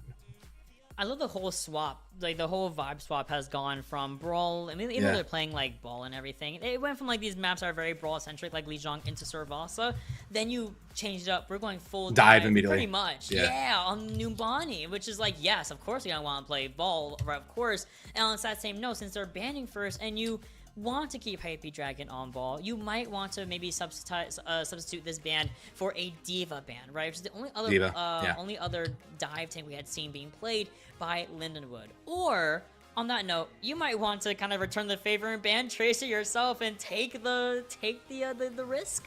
Those are some options I kind of throw out there, but I am definitely leaning towards protect that ball or not, or just not. It's fine. It's ban Soj. That's fine. I feel like look, I've always seen this from like watching and being like love watching casters be like, what is this ban? Where is it on the blue? I mean, this has to be something that we've watched in VOD footage and we know is coming out the gates. I don't see a world where that Sojourn is like obvious. Like that feels like it's an obvious pick. They obviously took away Hog on map 1, so it has to make sense. Like they know something we don't, and I believe it. I trust in Vesuvius here. But Lindenwood will get their response, and I mean, like you said, we want to play dive. I kind of just feel like the answer is just to take away the Wrecking Ball, because this is like it's not the greatest place for Wrecking Ball, but you can get away with it. Take away the Lucio instead, which is okay. You know what? You're not playing Lucio anyways, so I think you're fine with that. Like Lindenwood has not showed us a Lucio. They showed us a little bit of Curie Lucy, but like not a lot. So I'm not like crazy about that. It forces Vesuvius to kind of play into a very probably uncomfortable backline, because now you don't have Curie Lucio, you're not mobile, you're not able to defend yourselves. So now you have to look at what your like secondary is. You know, are you gonna play like, you know, something like a Curie Iari like we just saw? Do you play like Brig Juno, which is way slower and needs to be defended? You're not going to be able to escape from a lot of things, which kind of slows down your poke comp. So I do think, you know what, I'm with it. It's not my first choice map, but I do like it. But we also have a sub coming in, so maybe we'll see how Vesuvius is going to respond with that. It's my favorite sub is Luminite. They're like, Mom, why is that your favorite sub? Because Luminite plays Zenyatta, bro, and I love Zenyatta. Like, I love watching Zenyatta, and I love watching Zen when you're working with a composition that maybe can be a little bit slow for Zen. For example, like Ball, right? You want to use Discord Orb, get that ball on top of the Discord Orb, and have everyone just converge on one target of whoever Luminite is calling out. Now, I have seen Luminite swap off Zen in very, very, very rare situations, but it has happened. A little bit of a jump scare every time it happens too. It's like, oh, now we're being serious. Oh my goodness. So this is very, very exciting. So we are gonna have Chris Crinkle kind of sit out for this one. Of course, coming into Lucio event, it does make sense. Chris Crinkle very, very proficient on that Lucio. So we're gonna have Luminite, who is gonna flex over to the Brigida instead of my favorite character. But I will allow it because you're playing on a Brig on the attack. I love this composition, and much to the dismay of, well, not even dismay, but much to our surprise, we were talking about how we might not even see Roadhog come back on a map like Numbani, but Crazy R said, be quiet, I'm gonna play Roadhog, and we're gonna do it well. Yo, what in the quick play comp are we looking at, Ma? This is exactly like my ranked games right now, and the sad part is I know this is gonna work. I know Lindenwood is gonna absolutely just like dominate on this, and they're gonna do insane stuff. yeah, I'm like fully like I wanna criticize this comp, but I know it's gonna work, and I'm not even gonna say anything bad about it. It's just crazy to see on paper. Vesuvius is gonna go to Tracer and backline Tracer, as I called out earlier in the Freya. I do like it. It's a lot more direct poke damage, a little bit burst out, maybe to follow up on Hype Dragon's land. So rotation coastline, also a good look. I like this opener. I like it because you're also distracting them to go coastline, and you have Gravelot trying to get in from the back. The hook immediately, though. Yeah, but you've lost Luminite while you're trying to rotate. And Hammer hears, I think Hammer hears Gravelot going up towards that area. And while it's all happening, right, Sora and company are just killing everybody. Luminite decide, we're not playing games. I'm going to go back to my tried and true Zenyatta. Yeah, I was gonna say, look, I saw Crazy R get that first opening pick. I don't need to see the I don't need to see the visual. I know exactly what happened. Luminite just got hooked out and went, all right, yeah, we're not doing this. They're playing the hog. We are orbing this. This is just perma Discord right now. We're done here, and I respect that. You need to do that. You're still in the neutral, so you have time. But this is still, again, very, very difficult. You have a lot of very good damage dealers out on Lindenwood, and you have to figure out how you're approaching this in a much slower comp. So. Very, very difficult play from. Whoa, wow, Rio. I'm shocked that kind of reached. Okay. No, you're not. Okay, yeah, no, okay, that did reach the Wrecking Ball, who did go for the Power Driver onto the back line, goes for it again, deletes Antler's pylon, right? But Antler and Vix are still easily keeping up the rest of the team here, while the rest of Vesuvius cannot really say the same. Balake very, very, was low. Gravelot forced to use a recall on himself early as well. And of course, we're also seeing Hyper Dragon, who's already past half HP marker, as well as having to retreat already to find some sort of release, some sort of break from the constant harassment, right? 37 HP, 7 HP was the last little bit we had left. 12. And that's it, because while we were trying to retreat, Crazy R walks up onto wherever Balake was and finds a hook and kill, and that's it. I mean, yeah, again, this hog just controls all the presence, just says, look, I just need to control this pit below me. You need to take me off the high ground, and you need to make me stop controlling this. So good luck with that, because I have so many healing sources available to me, and my DPS are on your back line. So 3 ults up, none of them, I mean, it's going to be the override. That probably is the big difference maker here, but Nano onto ball could get some work done.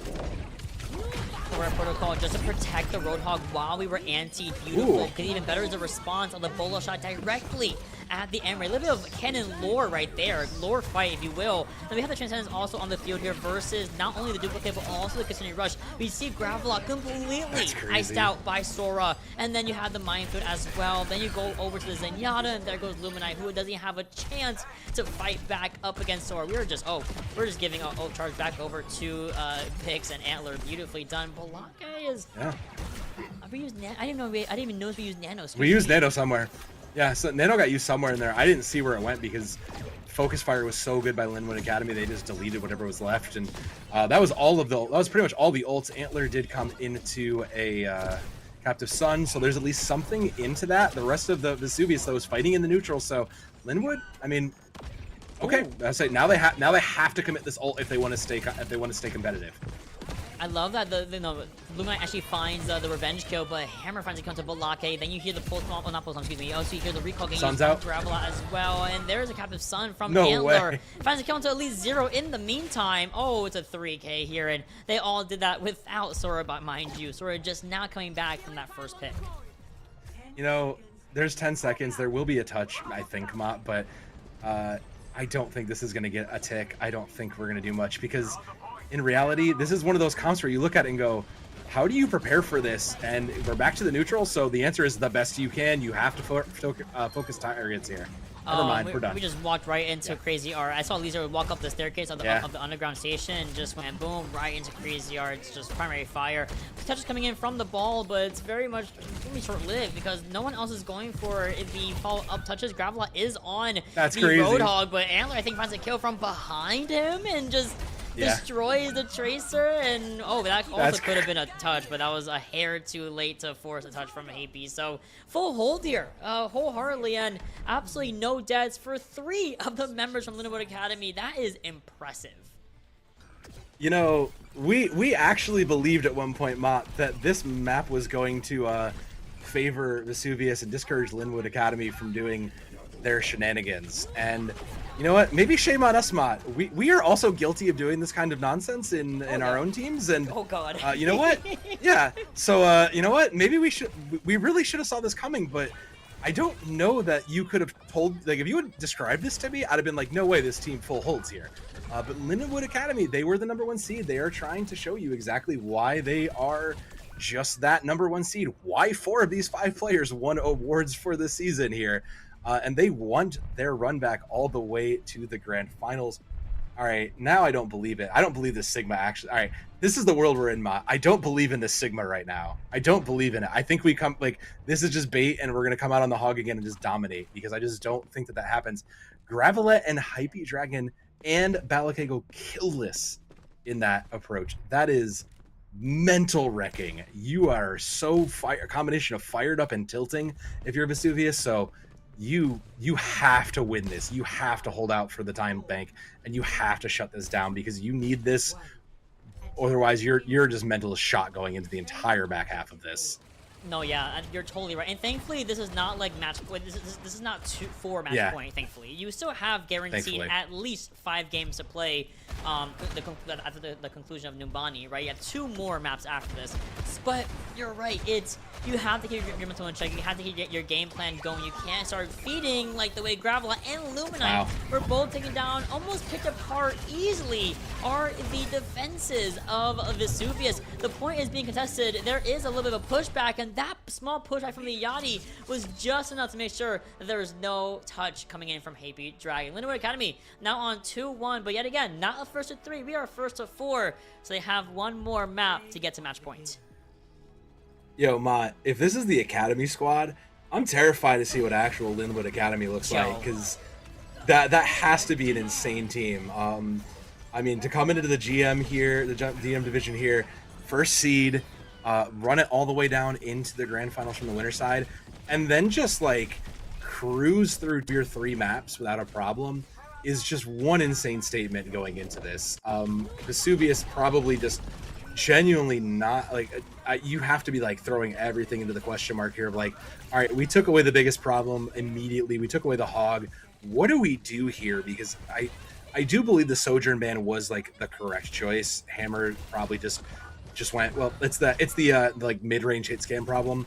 What do? You take away Sojourn, ERE, Soldier pops up, you take away LRE, you take away ERE. Like, you take away one, these other 2 pop up and are still a problem. So Vesuvius now behind the 8 ball, like, just has so much to do.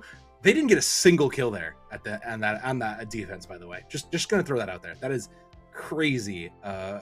That's just insane how well Lindenwood Academy's played together.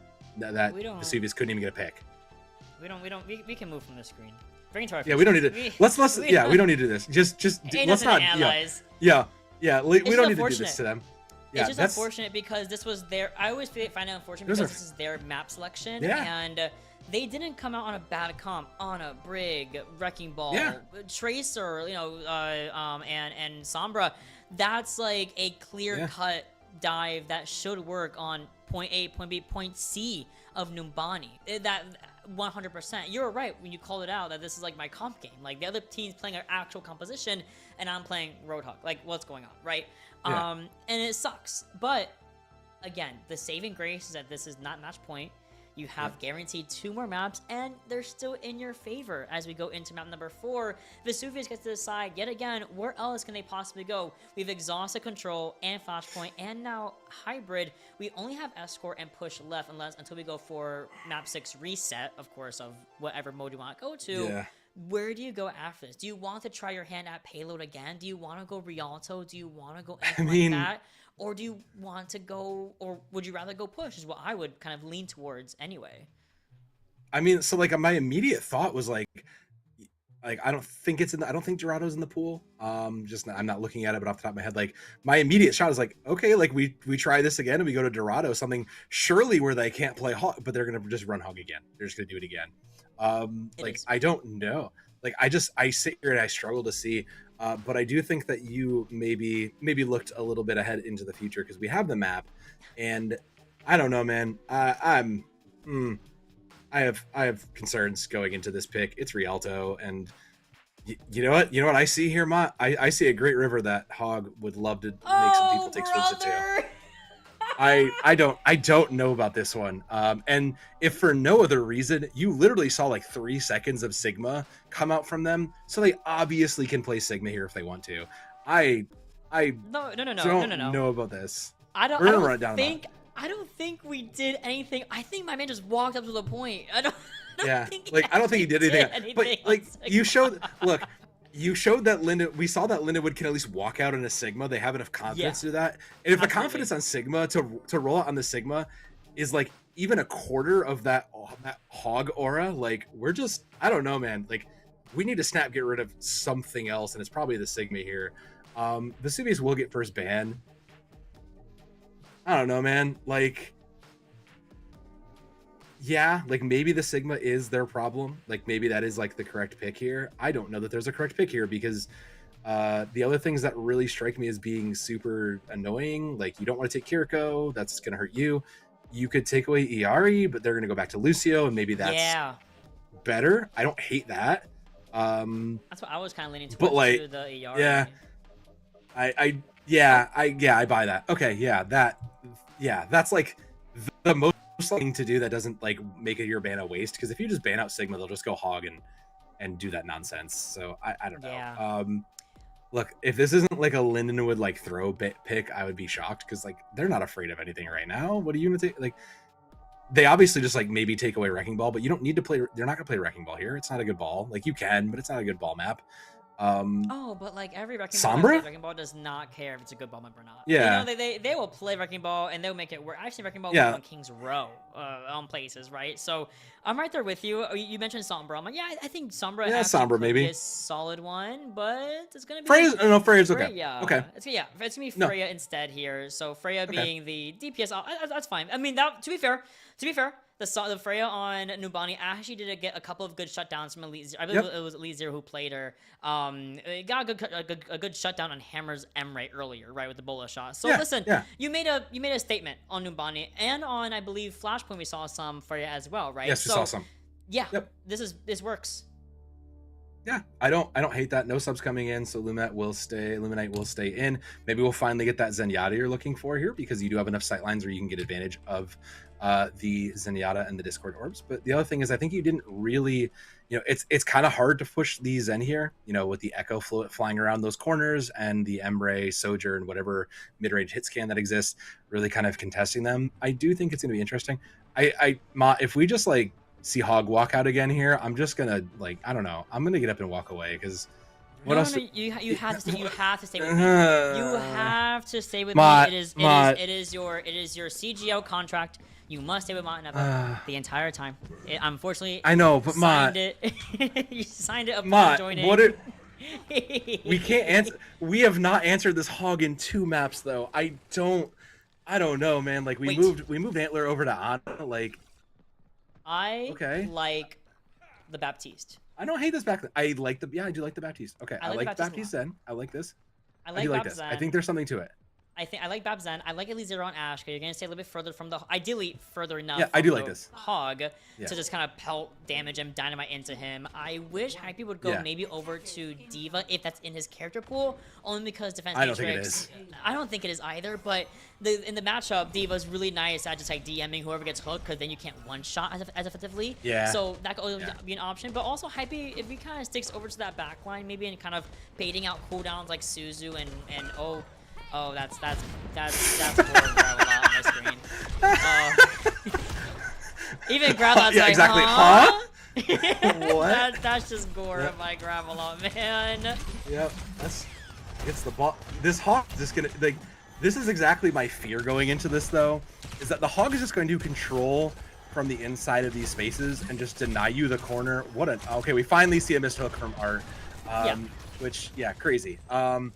But like this is still not quite into the choke point, so Vesuvius are making headway. Ball's dead here. Headway is done. We're done here, so it will stay firmly on this corner. I don't know, Mott. We need an answer for this Hog immediately. This is just fishing. This is bullying. I don't know what to say here. No. What a lamp. What a lamp. What up, Gravelot? Gravelot, babes. What's Gravelot. Gravelot? I hope they win Fracking so I can interview that, because what happened there. But no, in reality, that's why I kind of like the lamp, because you can react fast enough to someone getting hooked and then pulled before the one shot comes in, which I guess is from Balake. Yeah. That's great. The only caveat is you have one lamp per, what, 15 seconds, and hook is on a 6-second cooldown, maybe? So you're not going to really be able to do every single hook. Is not going to be protected, especially as Antler is, of course, a DPS in his own right, and is, of course, going to be dueling everybody that he possibly sees all the way over yonder, right? Pulton goes not the wide boop. as well. Gravelot finds a kill onto Biggs. The boop does come through, but we're surviving a little bit longer, right? So with Gravelot still having that pulse bomb from ready in action, you can look at that for the Kiriko, for the Ana, right? So that's the idea. Vesuvius need to find a way to dismantle his backline, or Nano override versus the window. Crazy. Yeah, I don't think anyone wins that, unfortunately. A triple kill comes in for Hammer. No one's surprised. That's an ultimate combo that you just hate to be looking at. Oh man, that's a nightmare. Gravelot gets their one, but like, wow, that's nightmare fuel. I don't think I'm sleeping after seeing that. I really don't want to see that anywhere. And now Crazy Art back in the small room. We're back to fishing here for any points. Gonna get healed up very easily. I mean, we're gonna have the sped up whole hog coming down the line here. This trance is gonna get a lot of value, but it's also gonna get pushed away. So it missed. Oh, rare miss, but there's a sleep on to Hypey Dragon, so backline's gonna leave him alone for a little bit longer, and then we're gonna kind of back out softly, do a little power driver, find the anti-nade, and then back out. You've done your job, Hypey Dragon. You got the nade out, you got the sleep out. That's wonderful. You can see Elite Zero is prepping for this this tracer on the angle, finds the dynamite. Illuminite has to keep himself alive, because again, Transcendent is online here. Bob gets pulled out first, all the way from the high ground up over to the objective. Continue Rush also comes down. Gravelot finds a kill onto Hammer. Antler drops down for the for the sleep, but Elite Zero is like, where are you going, buddy? You're on my line of sight. It's time to kill that Ana and then get Crazy out of here. That was a really good, it was a slow, but it was a steady race to find that opening up against the defenders. Yeah, I would say it was a long road to get to that point, but it still was enough. There's still going to be a chance for a recontest mop, but Gravelot has a pulse bomb, has the chance to open this up. They save Trance also, so they have a defensive ult coming into this, so they, on paper, they have enough to win this. Oh, guess left. Oh, you're dead. Ooh. Oh, what a recall. Oh, you're lucky. They what a lamp. What a lamp. What a lamp. Crazy Art making the swap over to the Orisa instead, interestingly enough. I like that as well. Overtime is already here, so basically the Orisa is going to be here to not move a muscle. You're going to see Crazy Art on this point for as long as possible, especially in the face of this window, sleeping the Baptiste, giving the window absolutely zero value from the Baptiste player. Lamp comes down, override protocol layered over that. That is just the end of the engagement. One last touch, recall gets forced out from Gravelot, and no one is able to go for the rest of the touches here, right at the 96 marker. That's like, what, 2 meters maybe from full point completion? My goodness. Yeah. Yo, how do I sign up to get coach from Lindenwood there to coach me through my games? Because, I mean, he talked about in the earlier interview segment about how he, put in the work, listened to the teams, gave them what they want to do, and worked with their skills and made them feel better. Man, like, yeah, they definitely show it. If my hog player was like this were half as good as Crazy Art is, man, we have a whole different game going on here. And that's kind of been the state of the game, is Crazy Art has just dictated how this game goes by just existing in these smaller spaces on the hog. Like, that was, I'm pretty sure, the only death for Crazy Art was this one right here. Yeah. But just continues to dominate the game by just simply controlling the space, not even like hard pressuring the spaces, just controlling this. No. Yes. Finishing my thought. Like, just dominating the space there. Sora with 0 deaths there is crazy. Just controlling the spaces with that hog and just denying Vesuvius the chance to even come around and make those poke approaches. I mean, they have to get not even to the end of 1, so this is maybe 2 fights at best, and this can all just get opened up immediately if Hammer just hits a headshot. Like, this could just be over very, very quickly. I do like Balake over to the Baptiste. It's a little bit more survivability. Lamp, as we all know, is a little bit better. You really weren't getting a lot of the stuff, what you needed out of the Kiriko, so I like it. But this is going to be quite the mountain to climb for Vesuvius. You are already playing from behind here, and you have a long ways to go. They do spot the Wrecking Ball on that rooftop. You see the Sleep Dart does kind of go all the way over there from Antler. Who's still repping the Ana and the Kiriko, the double flex support backline. I do enjoy it, but I love the Brig and Brigida coming. The Brig and Brigida, wow. The Bap and Brigida from Balaka and Luminite as well. But as you mentioned, this is max, what, 2 fights? And what a sleep. And the points are already way past the corner. Gravelot follows up with the Wrecking Ball onto Antler after the whiffed Sleep Dart. Very well done. You're lacking one of your key supports. You're lacking a key component to your composition. But Bix, quick as he ever is, finds a kill onto Gravelot, kind of leaving Vesuvius, one, without one of their DPS, and 2, without someone to check any of these players from Lindenwood Academy. So now the fight's starting to open up with Antler coming back on this Lucio. We got to start backing up towards the last part of Rialto. Yeah, they know that they just need to play and pressure the speed here with Elite Zero following. Yeah, they're just trying to get a fast 5 as quick as they can, and there's going to come down to the last fight. And Art just controls the space now, so we are basically done here. Ball is going to live for as long as they can, but like Art is in position. This tunnel is Art's now, and no one is allowed to exist in it. We're done here, Mott. This is match point going on to Vesuvius. What a crazy game. No, for sure. Hyper Dragon, we get the shields comes in, but the Blizzard's Blizzard over. are just gonna send like the nail in the coffin. And I think the worst part about the map, right, was it felt like Vesuvius were not able to keep walking or continue retaking space whatsoever. It felt like Lindenwood Academy were just walking the cart down. They didn't really do any positional changes. They didn't go set up or anything. They didn't go to the high ground to clear it out from the back line. They just walked, and that's it. Yeah, just no contest. Like, they tried to contest in phase. Gravelot got the first opener. That was a great first blood, but there was just like nothing followed up after that. There was nothing really could get done with it. It's crazy because Vesuvius is doing and making all the right choices. Like, they're doing the things that you're supposed to do on these maps, but it's kind of hard when what you're supposed to do is also, you know, not count as countered by what is this hog doing in my Grandmaster game. Like, it's kind of hard to just do what you're supposed to do when the opponents aren't doing what they're supposed to be doing. So, you know, Lindenwood moving to match point here after, again, a Vesuvius pick is just defying these expectations. They're winning on maps where they shouldn't, where their comps shouldn't work, and they are just doing so well, making it look so easy. So, I mean, Vesuvius, I don't know, man. Like, my only question immediately, and I'm sure there's an answer to it, where's my Ana, bro?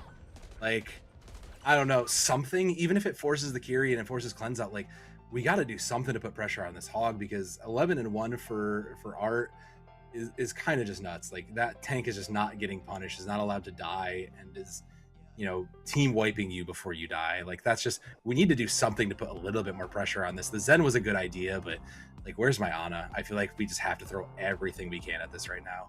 Yeah, they tried going on a little bit early. They had the Ana Zen on Numbani, and then I think the problem was that they just keep getting maybe separated, or because the Ana and the Zen's working together, they're slower. You know, they can be easily separated from somebody, and then you're playing your Ana and Zen into something like a Roadhog, into a Tracer, at the time of Sombra, right, as well, an Emre, you know, all these characters are so good at singling out their targets and eliminating them by taking down their cooldowns early. Hence why you saw that with Sleep earlier, right? There was a death that happened on that Ana, but it has to be a little more there has to be a little more trust in that factor, right? So once again, now we are officially on match points. We're going to go to a very quick little break. Once again, give Vesuvius some time, some room to think about where they want to possibly go for map number 5. This is officially match point again from Lindenwood Academy, so wherever they go needs to be so important, and we'll know in the next 3 minutes.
Start off strong here, so we started off 1-1 between Lindenwood Academy and Vesuvius, and slowly but surely, Lindenwood Academy has started climbing that mountain, and they have gone themselves up to 3-1. Now you may be wondering, why are you coming back when it's 3-1? Isn't that at the end of the series? No, guys, we are here in a best of 7, first of 4 series tonight, and it's looking really good for Lindenwood Academy. Once they have that hog back online, it has been BTA all throughout the night, and now we've made it to map number 5, and this has to be Vesuvius' last call, or they lose the Grand Championship. Yeah, I mean, Vesuvius, again, they won map 1, they won control by banning out the hog, and it looked good. And now the question is, we're into push, which, I don't know, Ma, there's like I would say there's one map that maybe is good for, this bad for hog, and I don't even think it's, like, Lynn would have proven they're just going to run it anyways, so I don't know that you can get a map advantage here. But we do have a pick in from Vesuvius, and it's New Queen Street, which, you know, that's fine. My thought actually would have been, not this. Like, this is a good ball map. Let's start with that. So I understand why we went here. There's a lot of small spaces to get in and out of. There's a lot of places and a lot of side fights that you can take if you are Vesuvius. So I understand the logic of going here instead of just going, okay, let's try to take away value from Lindenwood with a map. Let's try to give ourselves value with a map. But like, that hog's not going anywhere. That hog is still just gonna control this. That hog is gonna run the streets of Canada, and I don't know if I would trust Canada to be this final destination here, but Vesuvius do get first ban, and I don't know, Matt. Like, I mean, at least they get free healthcare. At least they that's true. Get free. You're gonna need it. Free healthcare. They're gonna need it, right? No, I think I kind of agree with you. But push having the options of Coliseo versus Murisapi versus New Queen Street, right? And Esperanza. I forgot about her for a second. Esperanza was what I was thinking, but yeah. It's like, I mean, they all kind of benefit like both to an extent, especially since I feel like when you talk about hog and ball players, okay, Summer's a good ban. Okay. That's a good ban. Yeah, I'll take that. When you talk about both of them, it's like in a vacuum, them and I'll put Doom players in there as well.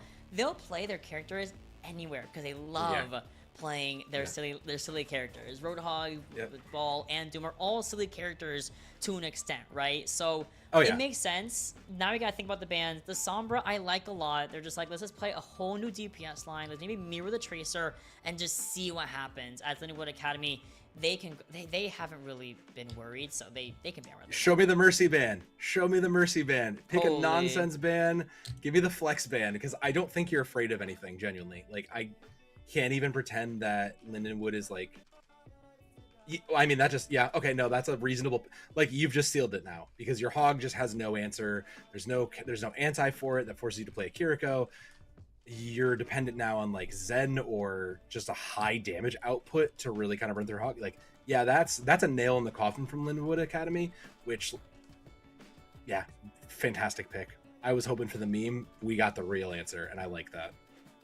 Yeah, no, for sure. The Ana, we were talking about it earlier, like, okay, we want to see some more Ana, or if they can play more Ana, right? They did try a couple of times, but it just kind of felt like they were getting separated too much from the rest of the team and really easily singled out by not just the Hog, but also the Tracer, also the Emre, the other Kiriko as well. So this is just a nail in the coffin saying, hey, we're going to play Hog. Now, it'd be really, really, really, really, really funny if Lindenwood ban Ana, but they don't play Hog here. I would start cry laughing. I'd lose it, completely. I would lose my mind at this point, right? But right now, it's so important for Vesuvius, even though they're down 3 games, down 3 points, or 2 points technically, they need to not lose their cool, and they're going to do that by reintroducing a fan favorite, Chris Kringle, coming back from Lijiang Tower into Servos. Took a little 2-map break, letting Luminite play, and then now is back. So we're for sure going to see Kiriko Lucio from at least one of these back lines. Yeah, I mean, Chris Kringle is the Lucio player. We know them. We've seen them a lot. If you've been around CGL, you know that's what they do. But like you said, it makes it a bit predictable. You know it's going to be Kiri Lucio, which is arguably the optimal form for this dive comp. Yeah. So now we just have to see what these teams want to do with it. Like you said, with Sombra out of the lineup, I don't know that impacts. I mean, does that really impact? We saw both DPS players actually on the side of Lindenwood both pick up the Tracer. I don't know that is an impactful ban, maybe a slight bit, but Ooh. No, okay. no. Yes, this is so funny. Yes, yes. And no. Crazy Art. No. You are the MVP. No. In Ma'aneva's eyes. Because you banned Ana and said, we're not even gonna play Roadhog. This is just all psychological warfare. And I love it. Vesuvius, Not though. the three-piece, Mott. So when you were talking about the summer ban, right? I also think it might be a little bit easier for HP Dragon to at least listen. If I'm going to go up against some sort of necessary evil, the Roadhog, the Tracer, something. If I'm going on Brawl, let me at least take something out of there. So if I can not get hacked forever, that'd be amazing. Now we do have the double flying composition, the cat carrying the Bastion, the damage boost on the Bastion in turret form. We've left Crazy Art with no healing though, which you can see going very, very low. Already demeched in the very beginning phase of this fight. Bot hasn't even unlocked until right now, and there's no tank for Lindenwood Academy. So it all comes down to our supports and our DPS. Are you? How do you? I'm sorry. I forgot sorry, my commentary. What? I was about to say something crazy. Crazy Art finds a kill onto Elite Zero in the Baby Diva form, gets a remake, and that's the fight won. There goes Bix, but I think Bix might just swap off Mercy and go to like Kiriko to help Crazy Art a little bit more. No, they're gonna commit to this bit. They're gonna pick up the Mercy, and hell yeah. they're gonna commit to this. No, we are committed to this bit, and you know what? Like, Lindenwood, this is a statement. This is a look. You think you know what we're gonna do? Here's something even more insane we're going to do. But it does leave the Bastion vulnerable while the cat is kind of ferrying on the way back there. So I do think that this is kind of nice. This gives the Vesuvius a chance to catch up, but they do have to win the fight. So there's, that problem. Oh my gosh! I mean, it's just like it's like detonating a bomb. Like straight up. Here comes the Hammer looks over to the Kiriko, forces a swift step. Chris Finkel goes over to help Alake, and then kind of finds himself in the wrong end between a Bastion and then a Tracer, and then it's just like, oh, there goes my Lucio, there goes my Raper, there goes my Kiriko at some point. Now we're seeing a swap, right? No more Lucio. We're going to be reintroducing the Juno back into this meta, into this space. Antler barely gets away from the Diva, from the Tracer, and then the Eat. Yeah, Gravelot, my brain's on the floor. I'd be so sad. So let me break this down. All right, Bix will go to the Kiriko, which is a little bit better. But right now, we're just in a dive comp where the dive initiator is the Cat Bastion, the Catston. And everybody else is just following up on that. So, like, that's just where we are. That's the life we live in. And Lindenwood has controlled every step of the way here for it. They have an ult online. They don't even really need it. They'll have a full spam as well. So they have the tools to keep this push going, and they have the lead. So just waiting for a target to poke their head out and kind of be the victim, but no one to be seen. No one wants to be seen. Not against this Bastion and Cat, but at least Zero is able to find a way to separate Bix from everyone else. Finally comes to Kiriko. We also single out the Wrecking Ball and then use the artillery configuration in the air down on the ground and forces everyone out of that mini room with a mini pack, right? At least Zero is on the point right now, kind of contesting it as the pseudo sub-tank right now, and then kind of putting pressure onto Crazy Art, who does go all the way in the air for the debuff bomb and is able to at least fade away from the radius. Continuous Rush does come through after from Balake, and Sora yet again finds a kill to Gravelot, but finds a death up on his own stat board. I mean, that's something. Mine's in a small room. The Bastion's not living through that. Yeah, you're not. That was targeted. But yeah, that was all right. That's what it takes to stop the monster. That's what it takes. Point is moving for Vesuvius, though. You have a little bit of ways to go, but every little victory is important, especially since you only have one ult on board, and we have a Catnap, plus a Kitsune Rush, plus a Pulse Bomb, all kinds of tools that can do just insane things. So, again, just favoring the Lindenwood Academy here. They just have to figure out what they want to do with it. Well, looking like they want to use a Casino Rush for sure, and this is a good spot to use Rush anyway, as always, and it kind of bullies Vesuvius away. Good stick, but even better Suzu comes through, even better Eat as well. I think I think it being actually stuck onto Kiriko, and then the DM just kind of sucks it all up, and there goes Sora to the death of Blossom. Elite Zero kind of stationary enough for, of course, a kill from Bix to connect onto the replayer. Very back and forth, I will say here. So there is a kill onto every single side here, and it looks like Gravelot starting to wake back up, as we do see a couple of kills going his way finally as we get towards the latter half of New Queen Street. We'll get the pack and get out. But that was a free fight hold for Lindenwood. They didn't spend anything into that. Vesuvius, however, had to give at least a little bit of something into it. They will be coming into a laser, though, so they have a little bit more damage amp coming into this. But, again, Lindenwood, they just have ultimates on board. They'll have the Diva remake as well, so they have a lot of pressure going on. and the ball is officially gone, so we are just free to just decimate the rest of the team.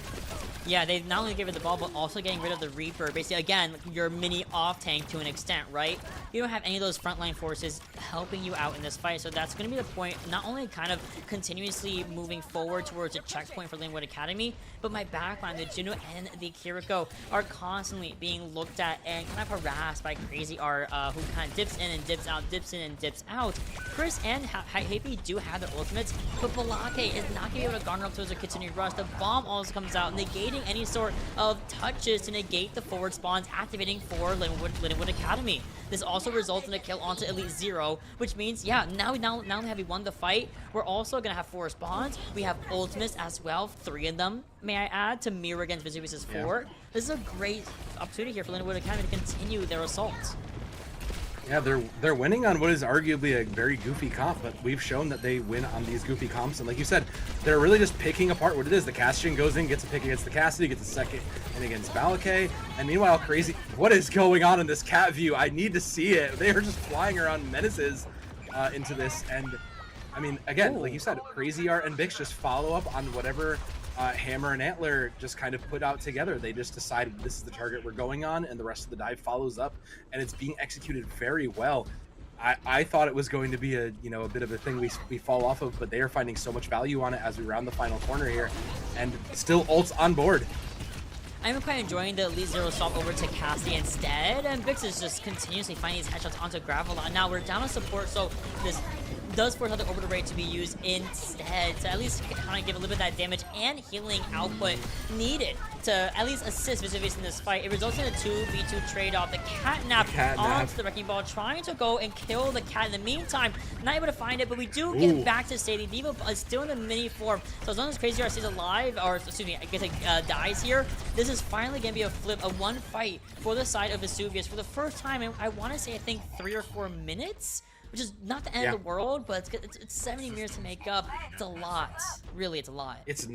No, it's not the end of the world, but it is very detrimental. You've already burned half of the clock here. It's 3 minutes left for Vesuvius, and they're just getting control. It did cost Lindenwood several ultimates, but at the same time, they are still in their comp, still able to do elite over to the Genji now. Yeah, the deflect into the Bastion is kind of the best hope of an angle here. You also do have the Kitsune Rush. That's your main tool to get ahead, but Bix just opens it up again. Yeah, that's not a support. That's a duelist there. No, it really is, and the Kitsune Rush coming from Balake to again mitigate the loss of Elite Zero. The bomb comes down, recall gets forced because I mean there's a lot of entryways. Stick onto the Diva, negating all of that nice armor, but the Suzu basically renders its moot. Bix going in for the 1v1 against Gravelot. Gravelot kind of breaking ankles around the bus here. And then what else is next? Hammer is again going all the way crazy. Ooh, we just sound out Gravelot trying to get away. Not gonna happen on his watch. Then we see the kill onto Biggs. Again, very back and forth. Bot has been stationary for the better part of about 35 seconds. And only now are we able to... I lied. Hammer is in the air. No one's addressing him. And that's fine.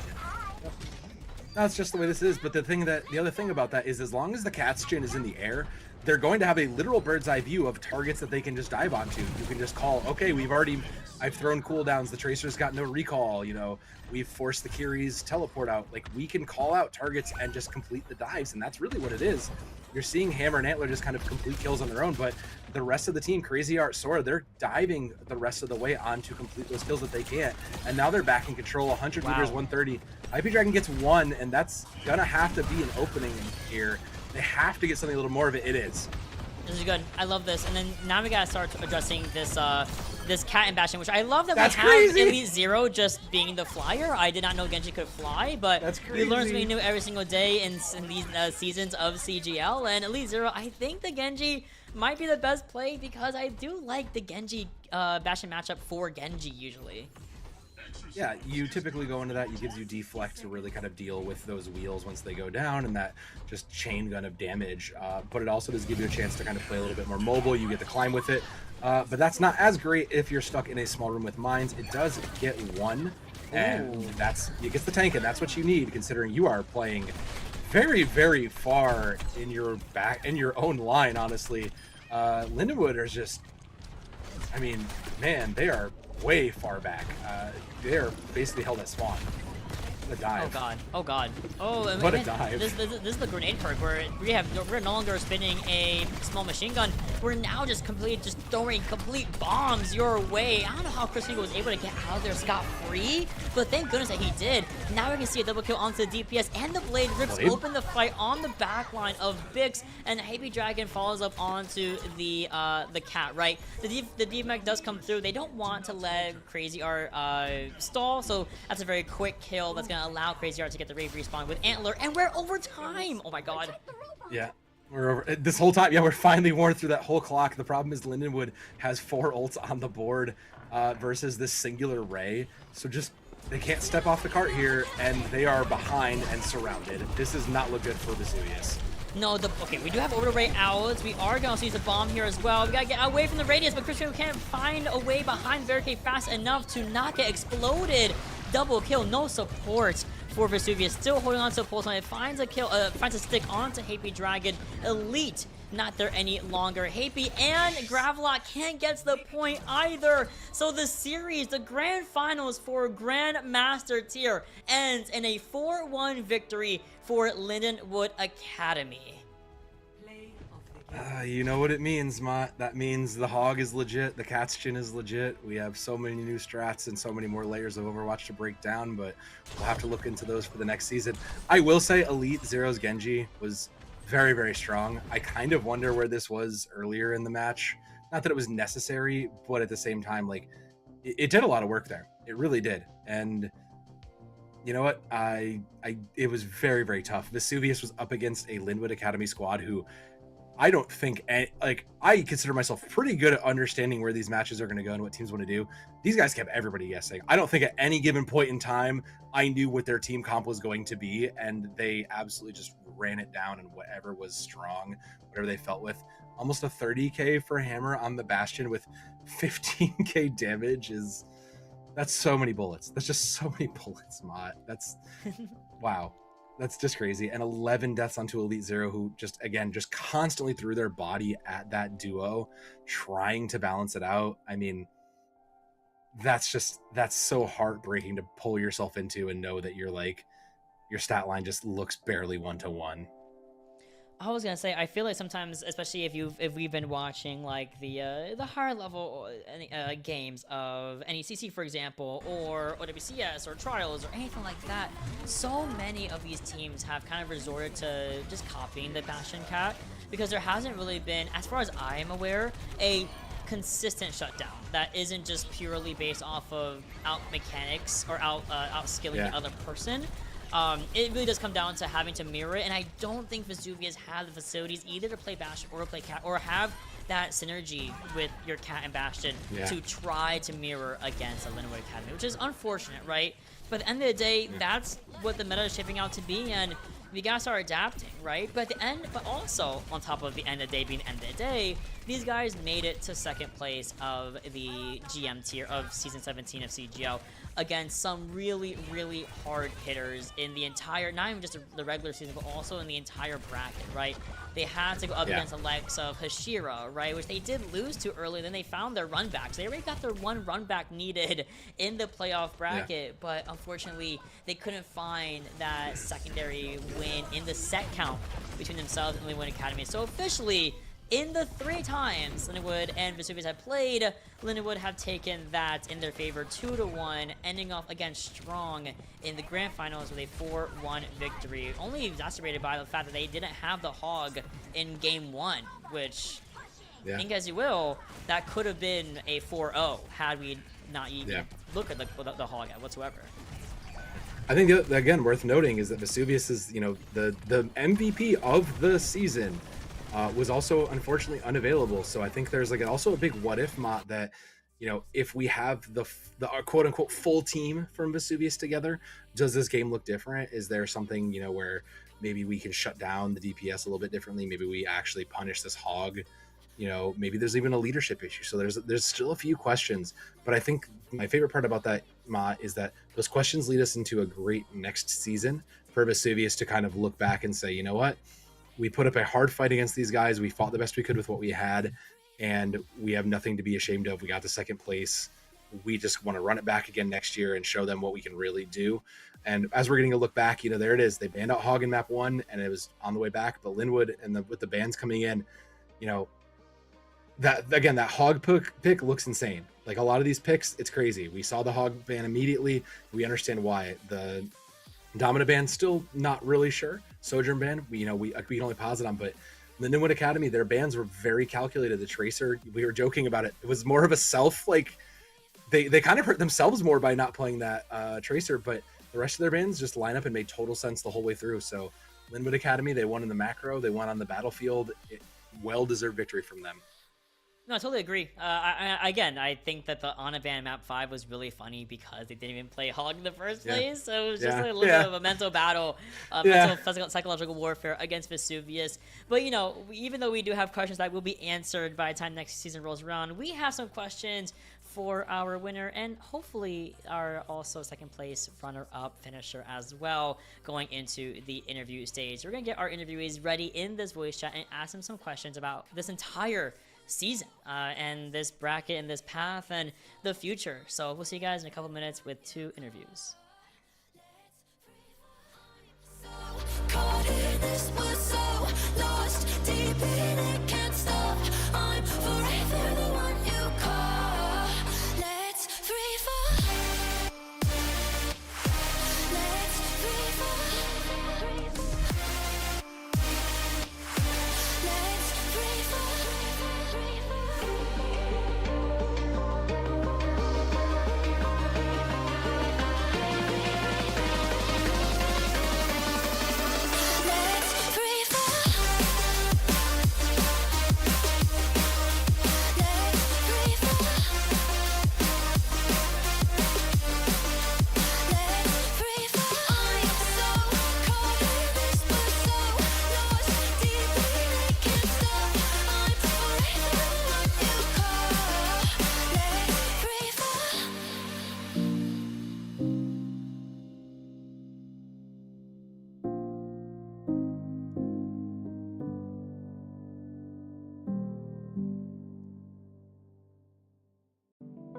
Inside here, you get an insight and you know something, but you don't want to say it out loud because you're kind of afraid that it's not going to be really true and it'll spoil the whole thing for you,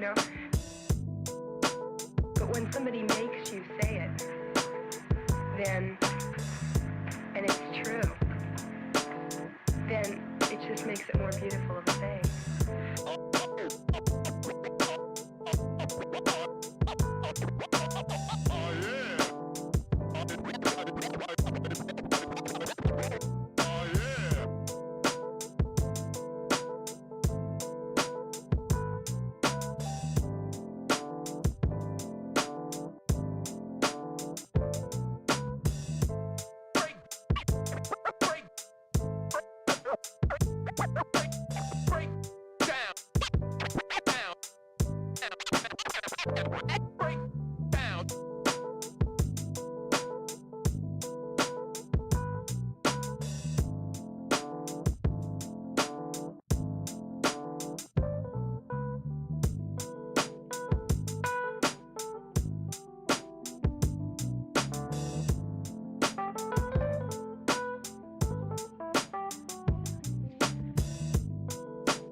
I'm not crazy, Malin.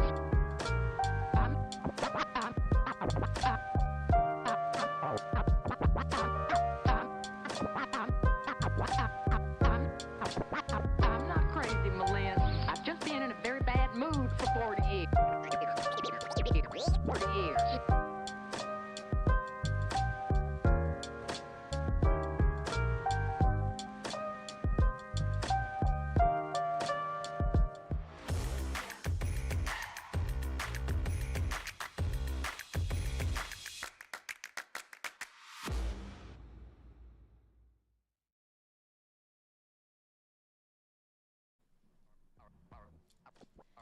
after what has been not only an incredible grand finals, an incredible playoffs, it's been an incredible entire Grandmaster season as well. And I'm happy to introduce Gravelot into the stream today to give us a little bit of insight into this runner-up victory, second place in the entirety of the GM tier for the side of Vesuvius. Gravelot, listen, I know the loss is very melancholy, but the overall journey, how has it truly been for you guys? It was a pretty good season. I'm happy with, like, even before the game, I was happy with the progress we made. I go over this team like let's say a year and a half ago. Mhm. Was under an org under a different name. Ran terribly, so I took over. I've been through so many roster iterations and so many, so much problems, so much strife, so many arguments, so many this, so many that.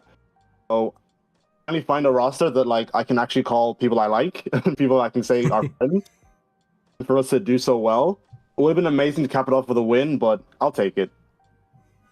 Yeah, honestly, sometimes the journey is rough, but I want to jump back a little bit midway into that journey because you know, we've seen you have played Lindenwood a couple of times in the past. The first time, you know, coming up to a 3-1, but the second time, you guys coming out on top. I mean, what do you think? How did that carry in? Because like you knew coming into this one, into this grand finals, you beat them the last time. Did that mentality kind of like carry anything forward for you guys? Was there any like thoughts, you know, knowing what you'd learned from the second time you played them? Yeah, we knew what to do against them. We knew like how we could beat them. We knew the best way to beat them. Issue is we just didn't have the players for it. Like 2 of our players weren't able to play today. Yeah, so we had kind of. Yeah, once we're on, you know, Happy is a ball player. So all you have to do is figure out how to play against ball, and like kind of GG's after that. So yeah, I would have really liked to have our full team because it would have been a bit of a chess game, I think, because they, you know, Lindenwood are counter swap a lot. They play everything, right? They play so many different kinds of comps. It would have been nice to actually test it and see how flexible they can be, but yeah, we just did what we could, really.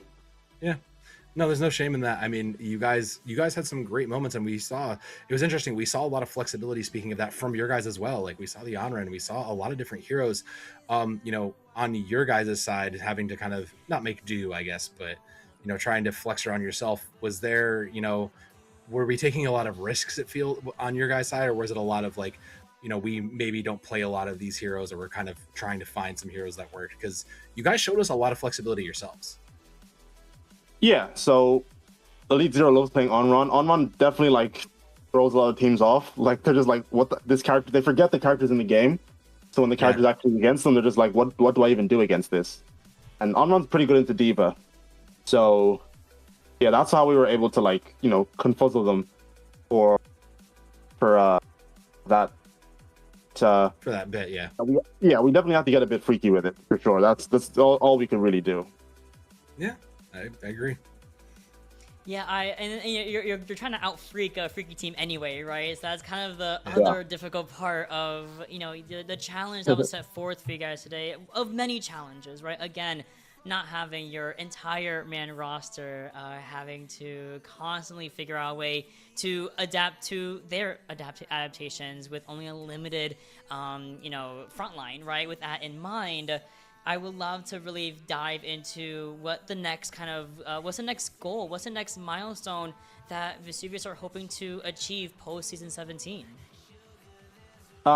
So that should, quote unquote, should be my last game on console. I'm gonna try and flex over to PC. Be a PC player now. Yeah. Okay. Now I'm because I've never played PC games before. So I'm just getting used to the mouse and keyboard. The mouse is fine. The keyboard is, I just fat finger everything. So I'm getting used to that. I'm in gold now, so we take those. So, oh my friend, as a console to PC player myself, it is. Yep. It is a headache. It is a learning curve, but you will flourish. I already see it in my brain. Yeah. Thank you. You're gonna flourish, man, because I love watching you guys play, truly. So On that note, for the last question, of course, of the night, I would love to give the floor to you and let you kind of tell the viewers anyone you would like to give a shout out to.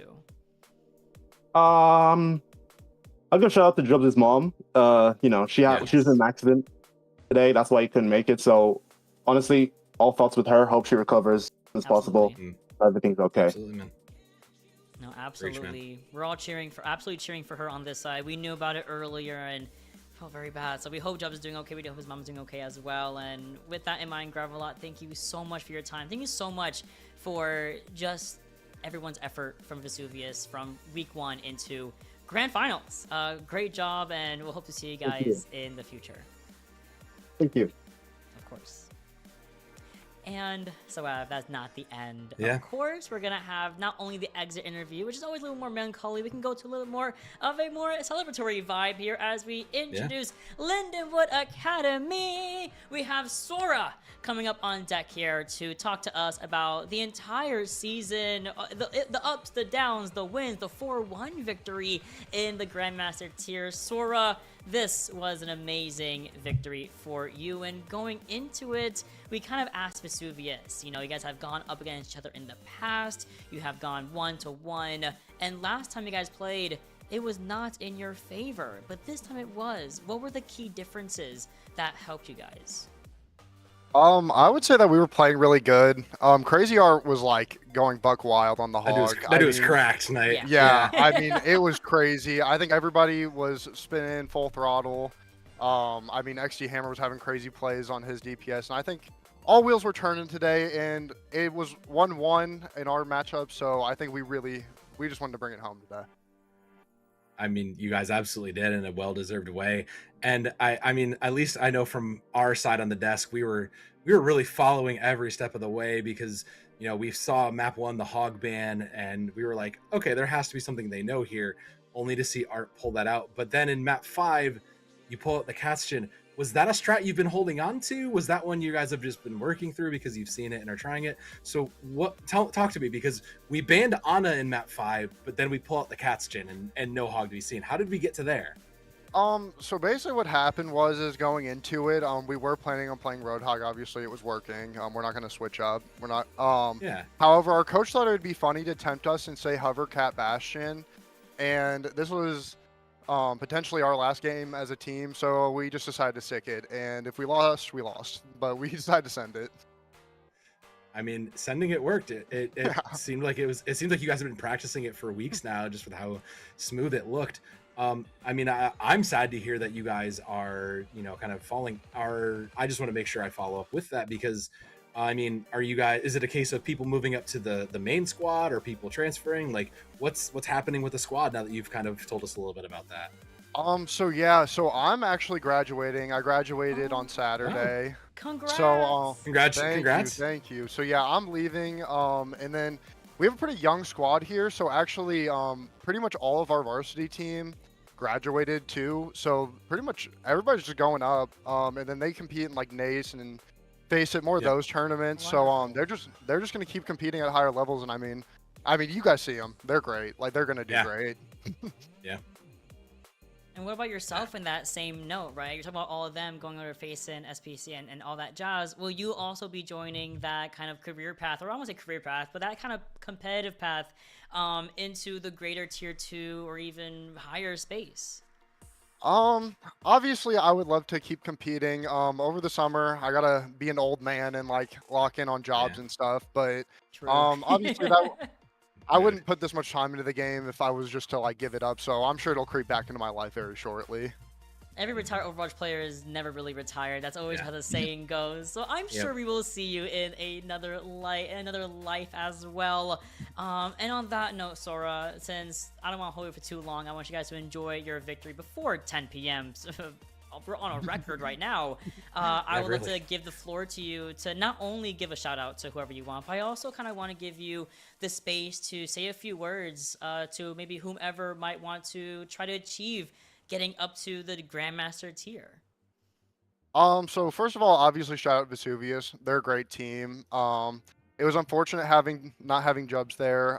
We honored him with the Golden Soldier, so We did our best, but Yep. shout out them. They Makes did sense, yeah. they did great, and shout out my team.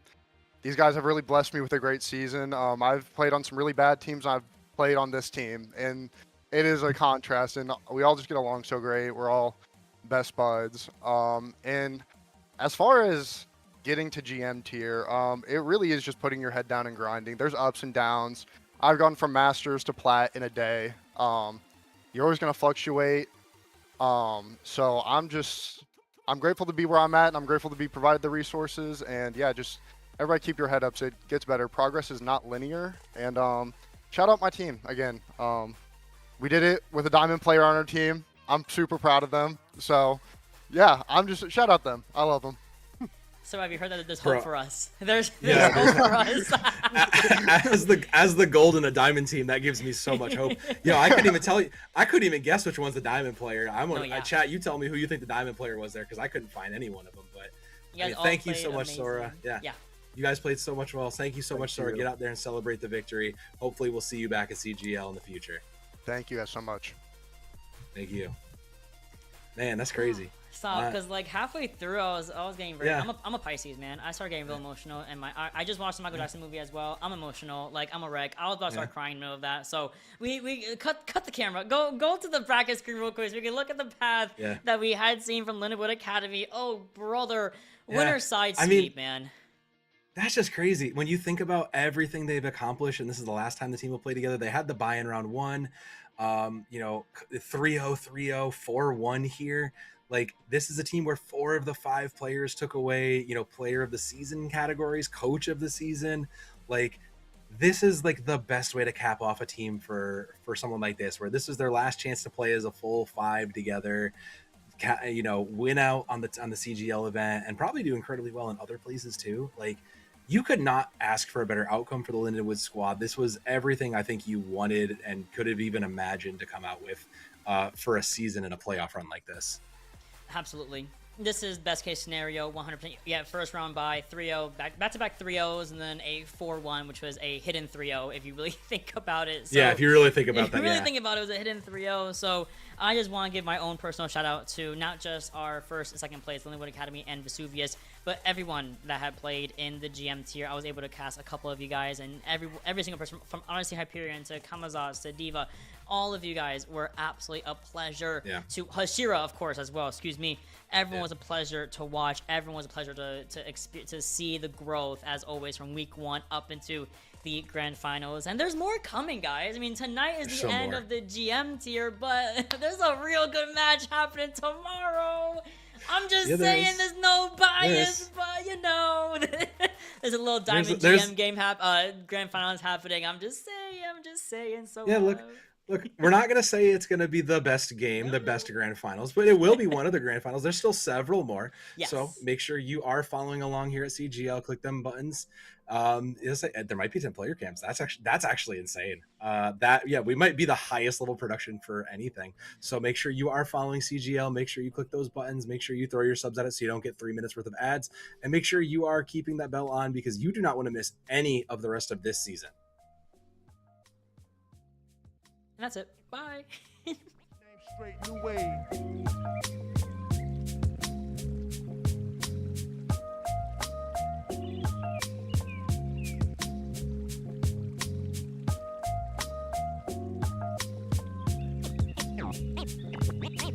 Game straight new wave.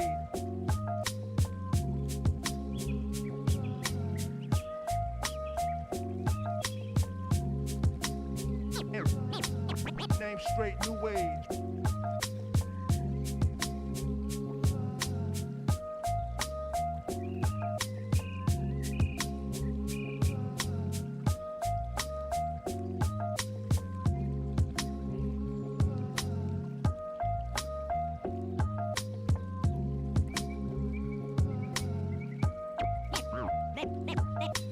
Name straight new wave.